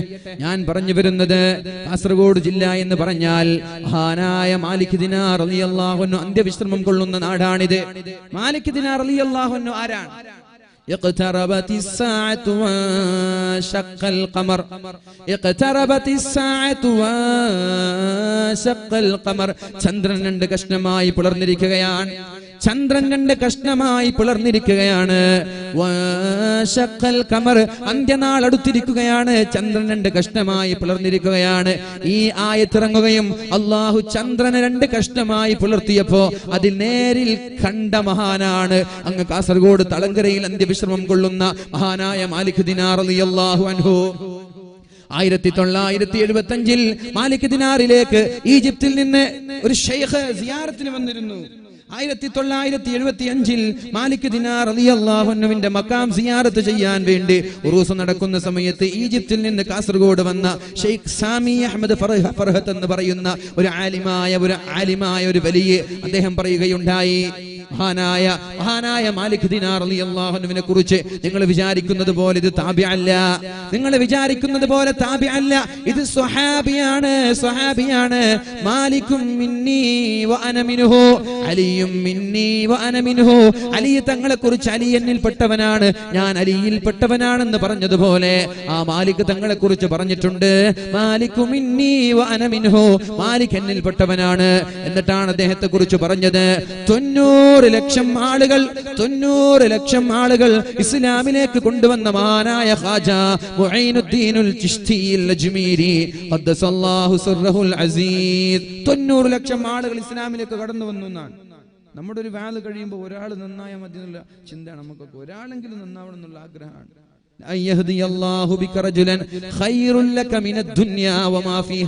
നീ കാരണം ഒരാൾ നന്നായാൽ ദുനിയാവിലുള്ള സകലതും നിനക്ക് ലഭിക്കുന്നതിനേക്കാളും ഭേദം നീ കാരണം ഒരാൾ നന്നാവലാണ്. നമ്മളെ കാരണം ഒരാൾ നന്നാവണം, അതുമതി നമ്മൾ രക്ഷപ്പെടാൻ. അങ്ങനെ നന്നാക്കാൻ ആരെങ്കിലും ശ്രദ്ധിച്ചിട്ടുണ്ടോ? അതാകെ ഒരു വേദ പറയുന്ന ഉസ്താദുമാർക്കോ പള്ളിയുള്ള ഖത്തീബിന്റെ ദൗത്യമല്ല. ഇവിടെ ഇരിക്കുന്ന എല്ലാ ആളുകൾക്കും ആ ദൗത്യമുണ്ട്. നമ്മൾ കാരണം ഒരാൾ നന്നാവട്ടെ. നമ്മുടെ ചങ്ങാതിക്ക് നിസ്കരിക്കാൻ പറഞ്ഞു കൊടുക്കുക, നിസ്കരിക്കാത്ത ചങ്ങാതിയെ നിസ്കരിക്കാൻ പ്രോത്സാഹിപ്പിക്കുക, അതൊക്കെ നമ്മുടെ ദൗത്യമാണ്. നീ കാരണം ഒരാൾ നന്നായാൽ ചുവന്ന ഒട്ടകം നിനക്ക് ലഭിക്കുന്നതിനേക്കാൾ നല്ലത്. ചുവന്ന ഒട്ടകം എന്ന് പറഞ്ഞാൽ ഒരു മെഴ്സിഡസ് ബെൻസ്, അല്ലെങ്കിൽ ഒരു BMW, അല്ലെങ്കിൽ ഒരു ഫെറാരി, ഇതൊക്കെ കിട്ടുന്നതിനേക്കാളൊക്കെ നല്ലത് എന്താ? ഒരാളെ നന്നാക്കലാണെന്ന് ഷഫീഉനാ റസൂലുള്ളാഹി. കാസർഗോഡ് ജില്ലയിൽ പിന്നെ അതൊന്നും പറയേണ്ടതില്ലല്ലോ. ഖത്തറിൽ നിന്ന് ലാൻഡ് ക്രൂയിസറും നിസാം പെട്രോളും കൊണ്ടുവരുന്ന നാട്ടുകാരാണ് കാസർഗോട്ടുകാർ. ഫെറാരി ദുബായിൽ നിന്ന് കൊണ്ടുവരുന്ന ആളുകൾ. നമ്മൾക്ക് വണ്ടിയോടുള്ള ഒരു ഭ്രമം കൂടുതലാണ്. അതിനൊന്നും ഞാൻ നിഷേധിക്കുകയോ അതിനൊന്നും ഞാൻ തള്ളിപ്പറയുകയോ ചെയ്യുന്നില്ല. ഓരോ ആളുകൾക്ക് വണ്ടിയോട് താല്പര്യമുള്ളതോ വീടിനോട് താല്പര്യമുള്ളതോ അത് തെറ്റാണെന്ന് പറയാനും ഞാൻ തയ്യാറല്ല. പക്ഷേ ഞാൻ പറയാം, അതൊക്കെ കിട്ടുന്നതിനേക്കാളും നല്ലത് നമ്മൾ കാരണം ഒരാൾ നന്നാവലാണ്. അള്ളാഹു നമ്മളെയും നമ്മളോട് ബന്ധപ്പെട്ട എല്ലാ ആളുകളെയും അള്ളാഹു നല്ലവരിൽ പെടുത്തി അനുഗ്രഹിക്കട്ടെ. ദുനിയാവിലുള്ള ഈ ലോകത്തിന്റെ ചുക്കാൻ, ഈ ലോകത്തിന്റെ ചെങ്കോൽ നിന്റെ കയ്യിൽ ഏൽപ്പിക്കാമെന്നൊരാൾ പറഞ്ഞാലും അതിനേക്കാളും നിനക്ക് നല്ലത് ഒരാൾക്കൊരു വാല പറഞ്ഞു കൊടുത്ത ഒരാളെ നന്നാക്കലാണ്. ഇനി ആലോചിക്ക്, മഹാനായ മുഈനുദ്ദീനുൽ ചിശ്തി റളിയല്ലാഹു അൻഹു കാരണം 90 ലക്ഷം ആളുകളാണ് നന്നായത്. 90 ലക്ഷം ആളുകൾ. എന്നിട്ട് എന്തെന്ന് പറഞ്ഞെന്നറിയോ? മഹാനായ മുഈനുദ്ദീനുൽ ചിശ്തി, മഹാനായ മാലിക് ദിനാർ റളിയല്ലാഹു അൻഹു എന്ന് പറയുന്ന സമുദ്രത്തിലെ ഒരു തുള്ളി വാട്ടർ, ഒരു തുള്ളി വെള്ളമാണ്. ഒരു തുള്ളി വെള്ളം. ഖാജ മാലിക് ദിനാർ എന്ന് പറയുന്നത് ഒരു സമുദ്രമാണ്. മാലിക് ദിനാർ റളിയല്ലാഹു അൻഹു ഒരു കടലാണ്. ആ കടലിലെ ഒരു തുള്ളി വെള്ളമാണ് ഖാജ മുഈനുദ്ദീനുൽ ചിശ്തി ഖദ്ദസല്ലാഹു സിർറഹുൽ അസീസ്. നമ്മൾ മനസ്സിലാക്കിയിട്ടില്ല. നേരത്തെ നമ്മുടെ എന്നെ നെല്ലിക്കും സായി പറഞ്ഞ പോലെ മുറ്റത്തെ മുല്ലക്ക് മണമില്ല. നമ്മളത് തിരിച്ചറിഞ്ഞിട്ടില്ല. നമ്മൾ തിരിച്ചറിഞ്ഞിട്ടില്ല. നമ്മുടെ കാലിനടിയിലുള്ള മഹാന്മാരെ നമ്മൾ തിരിച്ചറിഞ്ഞിട്ടില്ല.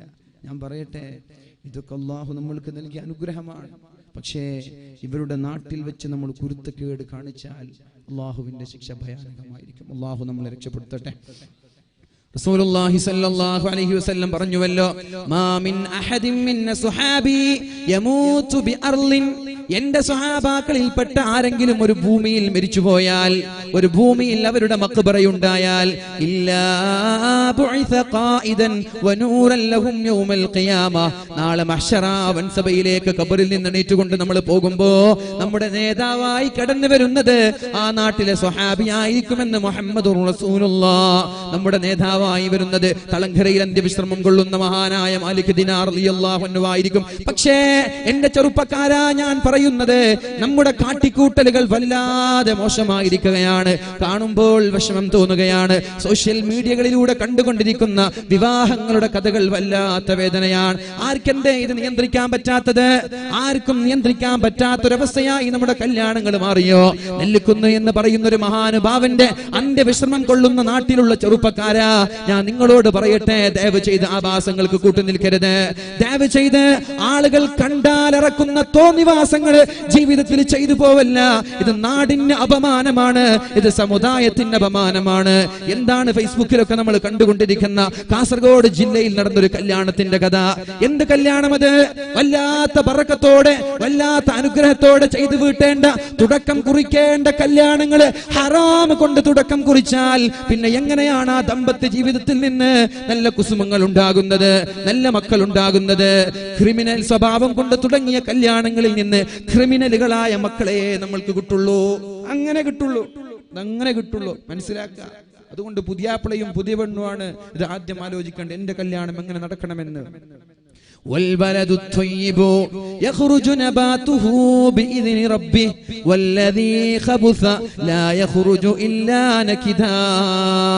മോശപ്പെട്ട ഉമ്മമാരിൽ നിന്ന്, മോശപ്പെട്ട ഉപ്പമാരിൽ നിന്ന് മോശപ്പെട്ട മക്കളെ പിറവിയെടുക്കൂ എന്ന് പരിശുദ്ധ ഖുർആനിൽ ഖാല അല്ലാഹു അസ്സ വജൽ. എന്താ പറഞ്ഞത്? മോശപ്പെട്ട ഉപ്പയിൽ നിന്നും മോശപ്പെട്ട ഉമ്മയിൽ നിന്നും ക്രിമിനൽസേ ഉണ്ടാവുള്ളൂ. അതത്ര പ്രതീക്ഷിച്ചാൽ മതി. കല്യാണത്തിന് ഇങ്ങനെ ട്രൗസർ ഇട്ട് ഓടാൻ, റോഡിലൂടെ ഓടാൻ, ടീഷർട്ട് ഇട്ട് ഓടാൻ, വീട്ടിൽ പോലും ടീഷർട്ട് ഇട്ട് നടക്കാൻ നാണമുള്ള നമ്മൾ പരസ്യമായി ഹൈവേയിൽ ടീഷർട്ട് ഇട്ട് തുള്ളാൻ, ചാടാൻ, ബൈക്കിലൂടെ ഇങ്ങനെ കയറി ചാടി ഹോണടിച്ചു പോകുന്ന വഴിപ്പോക്കരെ തടഞ്ഞിട്ട് എന്തൊരു ആഭാസമാണിത്! ഇത് കാസർഗോട്ടുകാർക്കല്ലാതെ പിന്നെ ആർക്കാണിത് കിട്ടിയിട്ടുള്ളത്? വേറൊരു ജില്ലയിലും ഈ ആഭാസങ്ങളില്ലല്ലോ. എന്തേ നമ്മൾ ഇത്രയും മോശക്കാരായി പോയത്? അള്ളാഹു നമ്മളെ രക്ഷപ്പെടുത്തട്ടെ. അള്ളാഹുവേ ആ ചെറുപ്പക്കാർക്ക് ബോധം നൽകണേ അല്ലാ. അതുകൊണ്ട് ഞാൻ പറയട്ടെ, അങ്ങനെ ഒരു പ്രവർത്തനത്തിൽ നമ്മൾ പങ്കാളിയായാൽ, ഏതെങ്കിലും ഒരു നാട്ടുകാരന്റെ ശാപം, വഴിയിലൂടെ സഞ്ചരിക്കുന്നവന്റെ ഒരു ശാപം നമ്മളിലേക്ക് ഏൽക്കേണ്ടി വന്നാൽ, ആ ഒരു കല്യാണം കാരണം നടക്കാൻ കഴിയാതെ നിന്റെ കിടപ്പുമുറിയിൽ കിടക്കേണ്ടി വരും വർഷങ്ങളോളം. ഒരു ശാപം മതി. കാരണം അക്രമിയുടെ പ്രാർത്ഥന, ആ പ്രാർത്ഥനയുടെയും റബ്ബിന്റെയും ഇടയിൽ ഒരു മറയില്ല. വഴിയിൽ പോകുന്ന ഒരു ബസ്സുകാരൻ ഇങ്ങനെ പോവാൻ, തിരക്കിട്ട് കാസർഗോഡ് പോവാൻ, അപ്പോഴാണ് കല്യാണത്തിന് ഇങ്ങനെ ബൈക്ക് ഇങ്ങനെ റൈസ് ചെയ്ത് ഇങ്ങനെ പോകുന്നത്, ഹോണടിച്ച് പോകുന്നത്. അങ്ങനെ പോകുമ്പോ ബസ് ബ്ലോക്കായി പോകാൻ പറ്റുന്നില്ല. ഇവനാണെങ്കിൽ 2 മണിക്ക് കാസർഗോഡ് എത്തണം. അവൻ ശപിക്കൂലേ? അവൻ ശപിച്ചില്ലെങ്കിലല്ലേ അത്ഭുതമുള്ളത്. അവന്റെ ശാപം, അവന്റെ പ്രാർത്ഥന, അള്ളാഹുവിന്റെയും അവന്റെയും ഇടയിൽ ഒരു മറയില്ല. അവനെങ്ങാനും ഇവർക്ക് നശിച്ചു പോട്ടെ എന്ന് പറഞ്ഞാൽ നശിക്കാതെ പോവില്ല. അതുകൊണ്ട് എന്റെ ശബ്ദം ശപിക്കുന്ന സ്നേഹനിധികളായ എന്റെ നാട്ടുകാരായ കാസർഗോട്ടുകാരോട് എനിക്ക് പറയാനുള്ളത്, നിർത്തണം ഈ ആഭാസങ്ങള്, നിർത്തണം. ഇത് മഹല്ലിന്റെ ഉത്തരവാദപ്പെട്ട ആളുകൾ ഇതിന് ചുക്കാൻ പിടിക്കണം. ഇതിന് നേതൃത്വം നൽകേണ്ടത് മഹല്ലിന്റെ ഉത്തരവാദപ്പെട്ട ആളുകളാണ്. മാതൃകായോഗ്യമായ ഒരുപാട് മഹല്ലുകൾ നമ്മുടെ നാടിന്റെ ചുറ്റുമുണ്ട്. എനിക്കറിയാം പല മഹല്ലുകളെയും. ഇങ്ങനെയുള്ള ആഭാസങ്ങൾ കാട്ടിയവരെ വർഷങ്ങളോളം മഹല്ലിൽ നിന്ന് മാറ്റി നിർത്തിയവർ, എന്നിട്ട് കൊഞ്ചി, എന്നിട്ട് ബെഗ് ചെയ്ത് യാചിച്ച് ലെറ്റർ നൽകി ഇനി ഞാൻ ആവർത്തിക്കൂല എന്ന് പറഞ്ഞിട്ട് മഹല്ലിലേക്ക് തിരിച്ചു കയറ്റിയ ആളുകൾ എനിക്കറിയാം. അതുകൊണ്ട് എന്റെ ഉത്തരവാദപ്പെട്ട കമ്മിറ്റി ഭാരവാഹികളോട്, ഉത്തരവാദപ്പെട്ട രാഷ്ട്രീയ നേതാക്കളോട് ഈ ആഭാസങ്ങൾക്കൊരു കൂച്ചു വിലങ്ങിടണം. അള്ളാഹു തൗഫീഖ് ചെയ്യട്ടെ. നമ്മൾ പറഞ്ഞു വന്നത്, ഇങ്ങനെയുള്ള മഹാന്മാരുടെ നാട്ടിൽ വെച്ചിട്ട് എന്തെങ്കിലും ഒരു കുരുത്തക്കേട് ചെയ്തു പോയാൽ അള്ളാഹുവിന്റെ ശാപം ഉണ്ടാവൂലേ? മസ്ജിദുൽ ഹറം ഒരു റക്അത്തിന് 1,00,000 പ്രതിഫലമാണ്. മസ്ജിദുൽ ഹറം, മക്കയിലെ മസ്ജിദുൽ ഹറമിൽ നിസ്കരിച്ചാൽ ഒരു റക്അത്തിന് 1,00,000 പ്രതിഫലമാണ്. മസ്ജിദുൻ നബവി ഒരു റക്അത്തിന് 1000 പ്രതിഫലമാണ്. എന്നാൽ അവിടെ തെറ്റ് ചെയ്താൽ എന്താ കിട്ടാൻ പോകുന്നത്? ഇതുപോലെ ഗൗരവമാണ്. നല്ല സ്ഥലങ്ങളിൽ നന്മ ചെയ്യുമ്പോൾ പ്രതിഫലമുള്ളതുപോലെ നല്ല സ്ഥലങ്ങളിൽ തെറ്റ് ചെയ്യുമ്പോൾ അള്ളാഹുവിന്റെ ശിക്ഷ വർദ്ധിക്കും.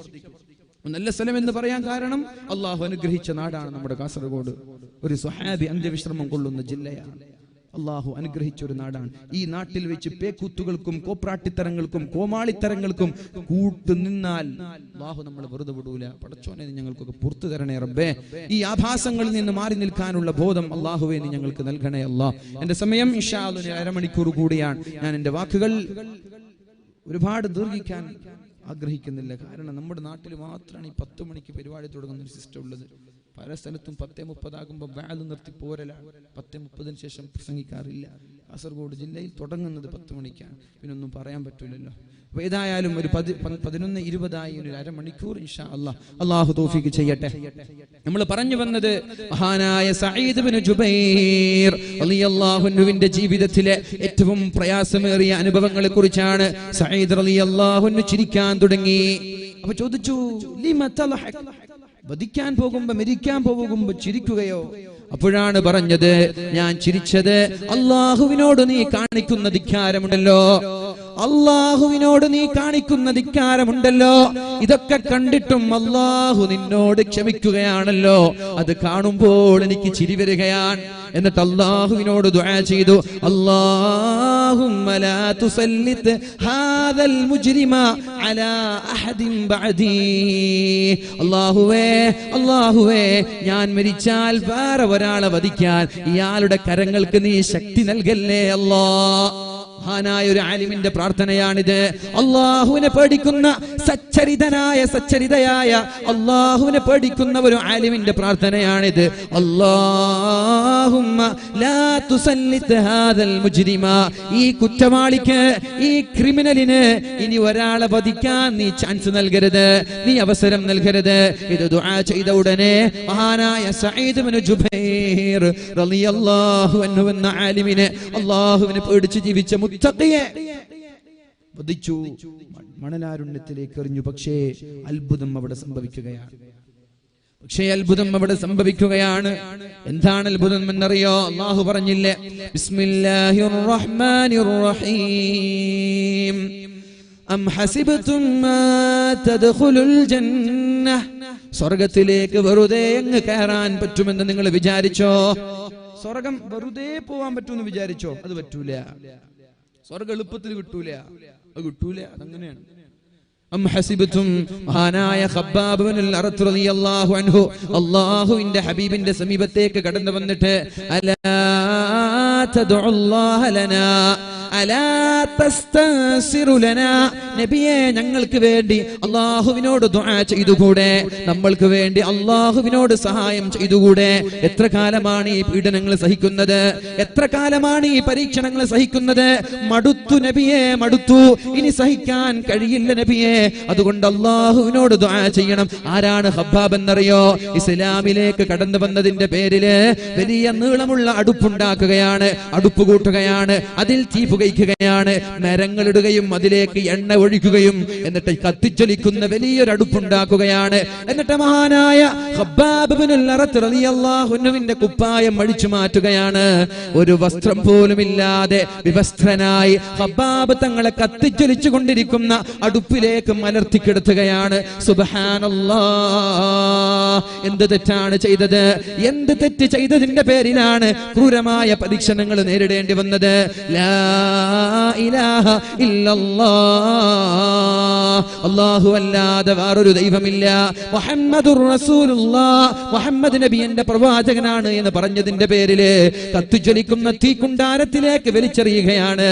എന്നിട്ട് പിന്മാറാൻ പറഞ്ഞപ്പോ, ഞാൻ പിന്മാറൂല, എനിക്കെന്റെ ഹബീബിനെ മതി, എനിക്കെന്റെ റബ്ബിനെ മതി, നിങ്ങൾക്ക് എന്റെ ശരീരത്തെ തീയിലിട്ട് കരിച്ച് കൊല്ലാൻ സാധിച്ചാലും എന്റെ ഈമാനിക ആവേശം അല്പം പോലും കുറക്കാൻ പറ്റൂല എന്ന് തീയിൽ കിടന്ന് ഉച്ചൈസ്തരം പ്രഖ്യാപിച്ച മഹാനായ ഖബ്ബാബ് ഇബ്നുൽ അറത്ത് റളിയല്ലാഹു അൻഹുവിന്റെ നെഞ്ചത്തേക്ക് ആഞ്ഞു ചവിട്ടുകയാണ്. താഴെ മുഴുവനും തീയാണ്. എന്നിട്ട് മഹാനായ ഉമർ തങ്ങൾക്ക് കാണിച്ചു കൊടുക്കുകയാണ്, യാ അമീറൽ മുഅ്മിനീൻ, നോക്കൂ എന്റെ പുറം ഭാഗം വെള്ളപ്പാണ്ട് ബാധിച്ചതുപോലെ പുറം ഭാഗം വെളുത്തിരിക്കുകയാണ്. എന്ത് പറ്റി ഖബ്ബാബ്? എന്ത് പറ്റി ഖബ്ബാബ്? എന്തേ പുറംഭാഗത്ത് സംഭവിച്ചത്? അപ്പോഴാണ് മഹാനായ ഖബ്ബാബ് തങ്ങൾ പറഞ്ഞത്, അമീറുൽ മുഅ്മിനീൻ, ഇസ്ലാമിലേക്ക് കടന്നു വന്നത് കാരണം എന്നെ തീയിലിട്ട് കരിച്ചതാണ് ഉമറേ, തീയിലിട്ട് കരിച്ചതാണ് ഉമറേ. ബിലാൽ തങ്ങളെ രക്ഷപ്പെടുത്താൻ സിദ്ദീഖ് തങ്ങൾ ഉണ്ടായിട്ടില്ലേ? എന്നെ രക്ഷപ്പെടുത്താൻ ഒരാൾ പോലും ഉണ്ടായിട്ടില്ല. ബിലാൽ തങ്ങള് അൽമാ അൽമാ, വെള്ളം തരുമോ, വെള്ളം തരുമോ, ദാഹിച്ച് വലഞ്ഞുകൊണ്ട് ശക്തമായി ചുട്ടുപൊള്ളുന്ന മരുഭൂമിയിലെ മണലാരുണ്യത്തിൽ വിവസ്ത്രനായി വലിച്ചു കൊണ്ടുപോകുമ്പോ ശരീരത്തിലേക്ക് പാറക്കല്ലുകൾ വെച്ചപ്പോ ശരീരത്തിലേക്ക് തിളച്ചുമറിയുന്ന വെള്ളമൊഴിച്ചപ്പോ ചാട്ടവാറ് കൊണ്ട് ശരീരത്തിലേക്ക് ആഞ്ഞടിച്ചപ്പോ ഇസ്ലാമിൽ നിന്ന് പിന്മാറാതെ ദാഹം സഹിക്കാൻ കഴിയാതെ അൽമാ അൽമാ വെള്ളം തരുമോ എന്ന് പറഞ്ഞപ്പോ തന്റെ കുപ്പായം ഉയർത്തിയിട്ട് വെള്ളത്തിന് വേണ്ടി ദാഹിച്ചു നിൽക്കുന്ന ബിലാൽ തങ്ങളുടെ വായയിലേക്ക് മൂത്രമൊഴിച്ചു കൊടുത്തു. ഏത് വായ എന്നറിയോ? കഅബയുടെ കില്ലയിൽ കയറിയിട്ട് കഅബയുടെ മുകളിൽ കയറിയിട്ട് അല്ലാഹു അക്ബർ അല്ലാഹു അക്ബർ അല്ലാഹു അക്ബർ അല്ലാഹു അക്ബർ എന്ന മധുരിതമായ ബാങ്കിന്റെ വിളികൾ എല്ലാ സമയങ്ങളിലും അനുഷ്ഠിച്ചിരുന്ന മഹാനായ ബിലാലിന്റെ വായയിലേക്കാണ് ആ ശത്രുക്കൾ മൂത്രമൊഴിച്ചു കൊടുക്കുന്നത്. എന്നാൽ ആ സമയത്ത് ബിലാൽ തങ്ങളെ രക്ഷപ്പെടുത്താൻ സിദ്ദീഖ് തങ്ങൾ ഓടി വന്നിട്ടില്ലേ? എന്നെ രക്ഷപ്പെടുത്താൻ ഒരാളും ഉണ്ടായിട്ടില്ല, ഞാൻ തീയിലിങ്ങനെ കരിഞ്ഞു പോയി എന്ന് മഹാനായ ഖബ്ബാബ് തങ്ങൾ അമീറുൽ മുഅ്മിനീനോട് പറഞ്ഞിട്ടുണ്ടെങ്കിൽ ആ ഖബ്ബാബ് തങ്ങളാണ് അല്ലാഹുവിന്റെ ഹബീബിനോട് പറയുന്നത്, അലാ തദഉല്ലാഹ ലനാ യാ റസൂലല്ലാഹ്, നബിയേ ഞങ്ങൾക്ക് വേണ്ടി ഒന്ന് ദുആ ചെയ്തുകൂടെ? ഞങ്ങൾക്ക് വേണ്ടി അല്ലാഹുവിനോട് പ്രാർത്ഥിച്ചുകൂടെ? ഞങ്ങൾക്ക് വേണ്ടി അല്ലാഹുവിനോടൊന്ന് സഹായം ചോദിച്ചുകൂടെ? അപ്പോഴാണ് അല്ലാഹുവിന്റെ ഹബീബ് ഈ പുറംഭാഗം കത്തിക്കരിഞ്ഞ ഖബ്ബാബിന് തിരിച്ചൊരു ആയത്ത് ഓതി കൊടുക്കുന്നത്. കേൾക്കൂ സഹോദര, കാസർഗോട്ടുകാരാ, ഒന്ന് ചെവി തുറന്ന് കേൾക്ക്. എന്റെ സഹോദരിമാരെ ചെവി തുറന്ന് കേൾക്ക്. എന്തെങ്കിലും ഒരു തലവേദന വരുമ്പോ, ഒരു നടുവേദന വരുമ്പോ, ഒരു പനി വരുമ്പോ, കടക്കണി വരുമ്പോ, മക്കൾ മരിച്ചു പോകുമ്പോ, ഭർത്താവ് മരിച്ചു പോകുമ്പോ, ബിസിനസ് തകരുമ്പോ, പരാജയം രുചിക്കുമ്പോ അള്ളാഹുവിനെ കുറിച്ച് പരാതി പറയുന്ന ആളുകൾ, അള്ളാഹുവിനെ കുറ്റപ്പെടുത്തുന്ന ആളുകൾ, അള്ളാഹു എന്നോട് മാത്രം എന്തിനാണ് ഇങ്ങനെ ചെയ്യുന്നതെന്ന് പറയുന്ന ആളുകൾ, കേൾക്കൂ എന്താണ് അള്ളാഹുവിന്റെ ഹബീബ് പറയുന്നത്. ബിസ്മില്ലാഹിർ റഹ്മാനിർ റഹീം. أم حسبتم أن تدخلوا الجنة. ഖബ്ബാബേ വെറുതെ അങ്ങ് സ്വർഗ്ഗത്തിലേക്ക് കടക്കാൻ പറ്റുമെന്ന് കരുതിയോ? വലം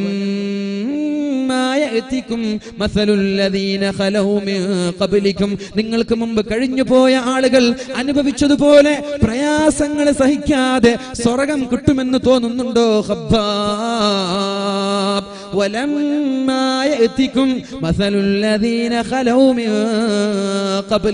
നിങ്ങൾക്ക് മുമ്പ് കഴിഞ്ഞു പോയ പൂർവസൂരികളായ പ്രവാചകന്മാർ, അവരുടെ സമുദായക്കാർ, അവർ അനുഭവിച്ച പ്രയാസങ്ങൾ സഹിക്കാതെ എന്താണ് അവർ അനുഭവിച്ചതെന്നറിയോ? മസ്സതുഹുമുൽ ബഅസാഉ വല്ലറാ. അവർ അനുഭവിച്ച രോഗങ്ങൾക്ക് കണക്കില്ല, അവർ അനുഭവിച്ച പ്രതിസന്ധികൾക്ക് കണക്കില്ല, അവർ അനുഭവിച്ച പ്രയാസങ്ങൾക്ക് കണക്കില്ല. ഏതുവരെ എന്ന് വെച്ചാൽ വസുൽസിലൂ ഹത്താ യഖൂലർ റസൂൽ. അവരും അവരുടെ പ്രവാചകന്മാരും അല്ലാഹുവിനോട് അവസാനം പേടിച്ച് ദുആ ചെയ്തിട്ടുണ്ട്. വസുൽസിലൂ പേടിച്ചിട്ട് അവരുടെ കൈകാലുകൾ വിറച്ചു പോയിട്ടുണ്ട്, അവരുടെ കാലുകൾ പ്രകമ്പനം കൊണ്ടിട്ടുണ്ട്. എന്നിട്ട് ഹത്താ യഖൂലർ റസൂൽ, അവരുടെ കൂടെയുള്ള പ്രവാചകൻ അല്ലാഹുവിനോട് ദുആ ചെയ്യാൻ തുടങ്ങി. മതാ നസ്റുല്ലാഹ്, അല്ലാഹുവേ എന്നാണ് സഹായിക്കുക, അല്ലാഹുവേ എന്നാണ് സഹായിക്കുക, എന്നാണ് നിന്റെ സഹായം ഞങ്ങളിലേക്ക് വരുന്നത് എന്ന് പ്രവാചകന്മാരും സമുദായക്കാരും അല്ലാഹുവിനോട് കരഞ്ഞു ദുആ ചെയ്തപ്പോ അല്ലാഹു പറഞ്ഞ മറുപടി ക്ഷമിക്കുവീൻ. നമ്മളോട് തന്നെ പറയാനുള്ളത് ക്ഷമയാണ്. ഒരു മുഅ്മിനിന്റെ ലക്ഷണം ക്ഷമയാണ്. ഒരു മുഅ്മിനിന്റെ മുഖമുദ്ര ക്ഷമയാണ്. പരീക്ഷണം വരുമ്പോ പെട്ടെന്ന് അങ്ങോട്ട് എടുത്തു ചാടല്ല, ക്ഷമിക്കണം, അല്ലാഹുവിന് വേണ്ടി ക്ഷമിക്കണം. വബദനുൻ അലൽ ബലാഇ സ്വാബിർ. പ്രയാസങ്ങൾ ഉണ്ടാകുമ്പോ, മാരകമായ രോഗങ്ങൾ ഉണ്ടാകുമ്പോ, ശക്തമായ കടക്കണികൾ ഉണ്ടാകുമ്പോ തൂങ്ങി മരിക്കലല്ല, അതൊരു പരിഹാരമല്ല. എത്ര ആളുകൾ മുസ്ലിം ചെറുപ്പക്കാർ വലിയ കടക്കണികൾ ഉണ്ടാകുമ്പോ ഒരു തുണ്ട് കാറിൽ ജീവിതം ഒടുക്കുന്ന ആളുകളില്ലേ? ആരോടാണ് ഇത് ചെയ്യുന്നത്? റബ്ബിനെയല്ലേ മരിച്ചിട്ട് കാണാൻ പോവാ? അമുസ്ലിമീങ്ങളാണെങ്കിൽ അവർക്ക് മരണശേഷം ജീവിതമില്ല എന്ന വിശ്വാസമാണ്. മുസ്ലിമീങ്ങളെ സംബന്ധിച്ചിടത്തോളം എങ്ങനെയാണ് തൂങ്ങി മരിക്കാൻ പറ്റുക? പ്രണയ നൈരാശ്യത്തിന്റെ പേരിൽ SSLCയിലും +2വിലും തോറ്റു തൊപ്പിയിട്ടതിന്റെ പേരിൽ ഇവിടെ ആത്മഹത്യകൾ പ്രബുദ്ധമായ കേരളത്തിൽ വർദ്ധിച്ചുകൊണ്ടിരിക്കുമ്പോ ഞാൻ സൂചിപ്പിക്കട്ടെ, ആത്മഹത്യകൾ പരിഹാരമല്ല, അത് ഭീരുക്കളുടെ പണിയാണ്, അത് ഭീരുക്കളുടെ ജോലിയാണ്. അല്ലാഹു നമ്മൾക്ക് ഈമാൻ നൽകുമാറാവട്ടെ. പക്ഷേ പ്രയാസങ്ങൾ ഉണ്ടാകുമ്പോൾ എന്ത് ചെയ്യണം? പ്രയാസങ്ങൾ ഉണ്ടാകും. അല്ലാഹുവിന്റെ സ്വഹാബാക്കളും അമ്പിയാക്കളും പ്രവാചകന്മാരും പ്രയാസപ്പെട്ടിട്ടുണ്ട്. അപ്പോൾ അവർ അല്ലാഹുവിനോട് ദുആ ചെയ്യുകയാണ്, മതാ നസ്റുല്ലാഹ്, അല്ലാഹുവേ ഒന്ന് സഹായിച്ചുകൂടെ, എന്നാ നിന്റെ സഹായം ഉണ്ടാവുക. അപ്പൊ അല്ലാഹു പറഞ്ഞു, വിഷമിക്കേണ്ട, അലാ ഇന്ന നസ്റുല്ലാഹി ഖരീബ്, താമസിയാതെ അല്ലാഹുവിന്റെ സഹായം വരും. പക്ഷേ നിങ്ങൾ ചെയ്യേണ്ടത് അല്ലാഹുവിന് വേണ്ടി ക്ഷമിച്ചു നിന്നാൽ അല്ലാഹുവിന്റെ സഹായം ഉണ്ടാകും. എടുത്തു ചാടരുത്. Think twice before leap. എടുത്തു ചാടുന്നതിന് മുമ്പ് 2 വട്ടം ചിന്തിക്കണം എന്നൊരു പ്രോവർബ്, അത് മുസ്ലിമുകൾക്ക് പറ്റിയതാണ്. ലാ യുൽദഉൽ മുഅ്മിനു മിൻ ജുഹ്രിൻ വാഹിദ്, ഒരു മാളത്തിൽ നിന്ന് 2 തവണ ഒരാൾ കടിക്കപ്പെട്ടാൽ അയാൾ മുഅ്മിനല്ല എന്ന് പരിശുദ്ധ റസൂൽ സല്ലല്ലാഹു നബി തങ്ങൾ ഒരാൾ വധിക്കാൻ ശ്രമിച്ചു. നബി തങ്ങൾ അയാളെ വിട്ടു. ഇനി ഞാൻ ഒരിക്കലും നബിയെ നിങ്ങളെ ഞാൻ ഒന്നും ആക്രമിക്കൂല, നിങ്ങളോട് ഞാൻ യുദ്ധം ചെയ്യൂല എന്ന് പറഞ്ഞു നബി തങ്ങൾ വിട്ടു. കുറച്ചു കഴിഞ്ഞപ്പോ 2ാമതൊരു യുദ്ധം നടന്നു. അവിടെയുമുണ്ട് അള്ളാഹുവിന്റെ ഹബീബിനെതിരെ വാളെടുത്തു. നബി തങ്ങൾ പിടിച്ചപ്പോ മാപ്പ് നബിയെ ഞാൻ ഇനി ചെയ്യൂല. നബി തങ്ങൾ തലവെട്ടാൻ ഓർഡർ കൊടുത്തു. ലാ യുൽദഉൽ മുഅ്മിനു മിൻ ജുഹ്രിൻ വാഹിദ്, ഒരു മാളത്തിൽ നിന്ന് 2 തവണ ഒരാൾ കടിക്കപ്പെട്ടാൽ അയാൾ മുഅ്മിനല്ല. ഞാൻ നിന്നെ വിട്ടാൽ നീ എന്നെ കുറിച്ച് പറയാൻ പോകുന്ന ഹദീസാണ് ലാ യുൽദഉൽ മുഅ്മിനു മിൻ ജുഹ്രിൻ വാഹിദ്. തലവെട്ടിക്കളഞ്ഞു അല്ലാഹുവിന്റെ ഹബീബ് സല്ലല്ലാഹു. അതുകൊണ്ട് ആലോചിക്കാതൊന്നും ചെയ്യരുത്. അല്ലാഹു നമ്മൾക്ക് ഈമാനും ഈമാനിക ആവേശവും നൽകി അനുഗ്രഹിക്കട്ടെ. ക്ഷമയാണ് ഒരു മുഅ്മിനിന്റെ മുഖമുദ്ര.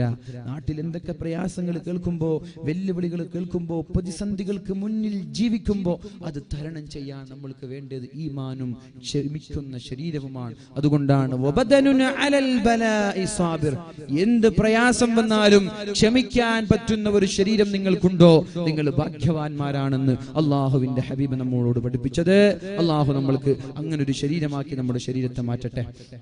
അപ്പൊ സഹായം ചോദിക്കാൻ ആര്? ഹബ്ബാബ് തങ്ങള്. നബി തങ്ങൾ പറഞ്ഞു, പേടിക്കണ്ട, അലാ ഇന്ന നസ്റുല്ലാഹി ഖരീബ്, അല്ലാഹുവിന്റെ സഹായം താമസിയാതെ ഉണ്ടാകും. അങ്ങനെയാണ് 7 വർഷം കഴിഞ്ഞപ്പോൾ മക്കയിലേക്ക് തിരിച്ചു വന്ന് മക്ക എന്ന് പറയുന്ന പട്ടണം, അവരുടെ പഴയ ഗ്രാമം മുസ്ലിമീങ്ങൾ പിടിക്കുന്നത്. അലാ, ക്ഷമിക്കാൻ തയ്യാറായാൽ ഇന്ന നസ്റുല്ലാഹി ഖരീബ്, അല്ലാഹുവിന്റെ സഹായം താമസിയാതെ ഉണ്ടാകും. മഹാനായ സഈദ് ഇബ്നു ജുബൈർ റളിയല്ലാഹു അൻഹു അല്ലാഹുവിനോട് ദുആ ചെയ്യുകയാണ്, റബ്ബേ, അല്ലാഹുവേ, എന്റെ മരണശേഷം ഒരാളെയും വധിക്കാൻ ഇയാൾക്ക് അവസരം നൽകരുത്. അദ്ദേഹം മരിച്ചു. അന്ന് രാത്രി ഉറങ്ങാൻ കിടന്നതാണ്. ഉറങ്ങാൻ കിടന്നു, തന്റെ വിരിപ്പുമെടുത്ത് ബെഡിൽ ഉറങ്ങാൻ കിടന്നു. ശരീരമാസകലം മറച്ചു ഉറങ്ങാൻ കിടക്കുമ്പോഴേക്കും ഞെട്ടി ഒരു ഉണരൽ. എന്ത്? സഈദ് റളിയല്ലാഹു അൻഹു സ്വപ്നത്തിലൂടെ കടന്നു വരികയാണ്. എന്തിനാണ് എന്നെ കൊന്നത്? സഈദ് റളിയല്ലാഹു അൻഹു സ്വപ്നത്തിലൂടെ കടന്നു വരികയാണ്. എന്തിനാണ് എന്നെ കൊന്നത്? എന്ത് തെറ്റിന്റെ പേരിലാണ് എന്നെ കൊന്നത്? ഉറക്കം കിട്ടിയില്ല. കണ്ണ് ചിമ്മുമ്പോഴേക്കും സഈദ് തങ്ങൾ ഉറക്കത്തിലൂടെ വന്ന് പേടിപ്പിക്കുകയാണ്. 1 ദിവസം കഴിഞ്ഞു, 2 ദിവസം കഴിഞ്ഞു. 2ാമത്തെ ദിവസവും ഉറങ്ങാൻ കിടക്കുമ്പോ സഈദ് റളിയല്ലാഹു അൻഹു വന്ന് ചോദിക്കുകയാണ്, എന്തിനാണ് എന്നെ കൊന്നത്? എന്റെ രക്തത്തിന്റെ പ്രതികാരം എനിക്ക് വേണം. എന്തിനാണ് എന്നെ കൊന്നത്? ഇത് ചോദിച്ചപ്പോ പേടിച്ച് ഞെട്ടി ഉണരുകയാണ്. ഹജ്ജാജ് ഇബ്നു യൂസുഫ് എന്ന് പറയുന്ന ക്രൂരനായ ഭരണാധികാരി. 3 ദിവസം സംഭവിച്ചു.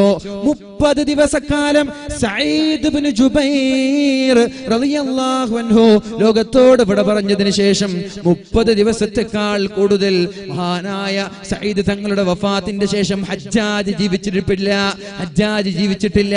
ആ 30 രാത്രിയിൽ ഒരുപോലെ കണ്ണടച്ചിട്ടില്ല. എന്നിട്ട് പറയായിരുന്നു, മാലി വലിദമി സഈദ്, വേണ്ടായിരുന്നുവല്ലോ, ഈ സഈദിനെ കൊല്ലേണ്ടായിരുന്നല്ലോ, വെറുതെയായിരുന്നു ഈ സഈദിനെ കൊന്നത്. സഈദിനെ കൊന്നതിന് ശേഷം എനിക്ക് സ്വസ്ഥത ലഭിച്ചിട്ടില്ല.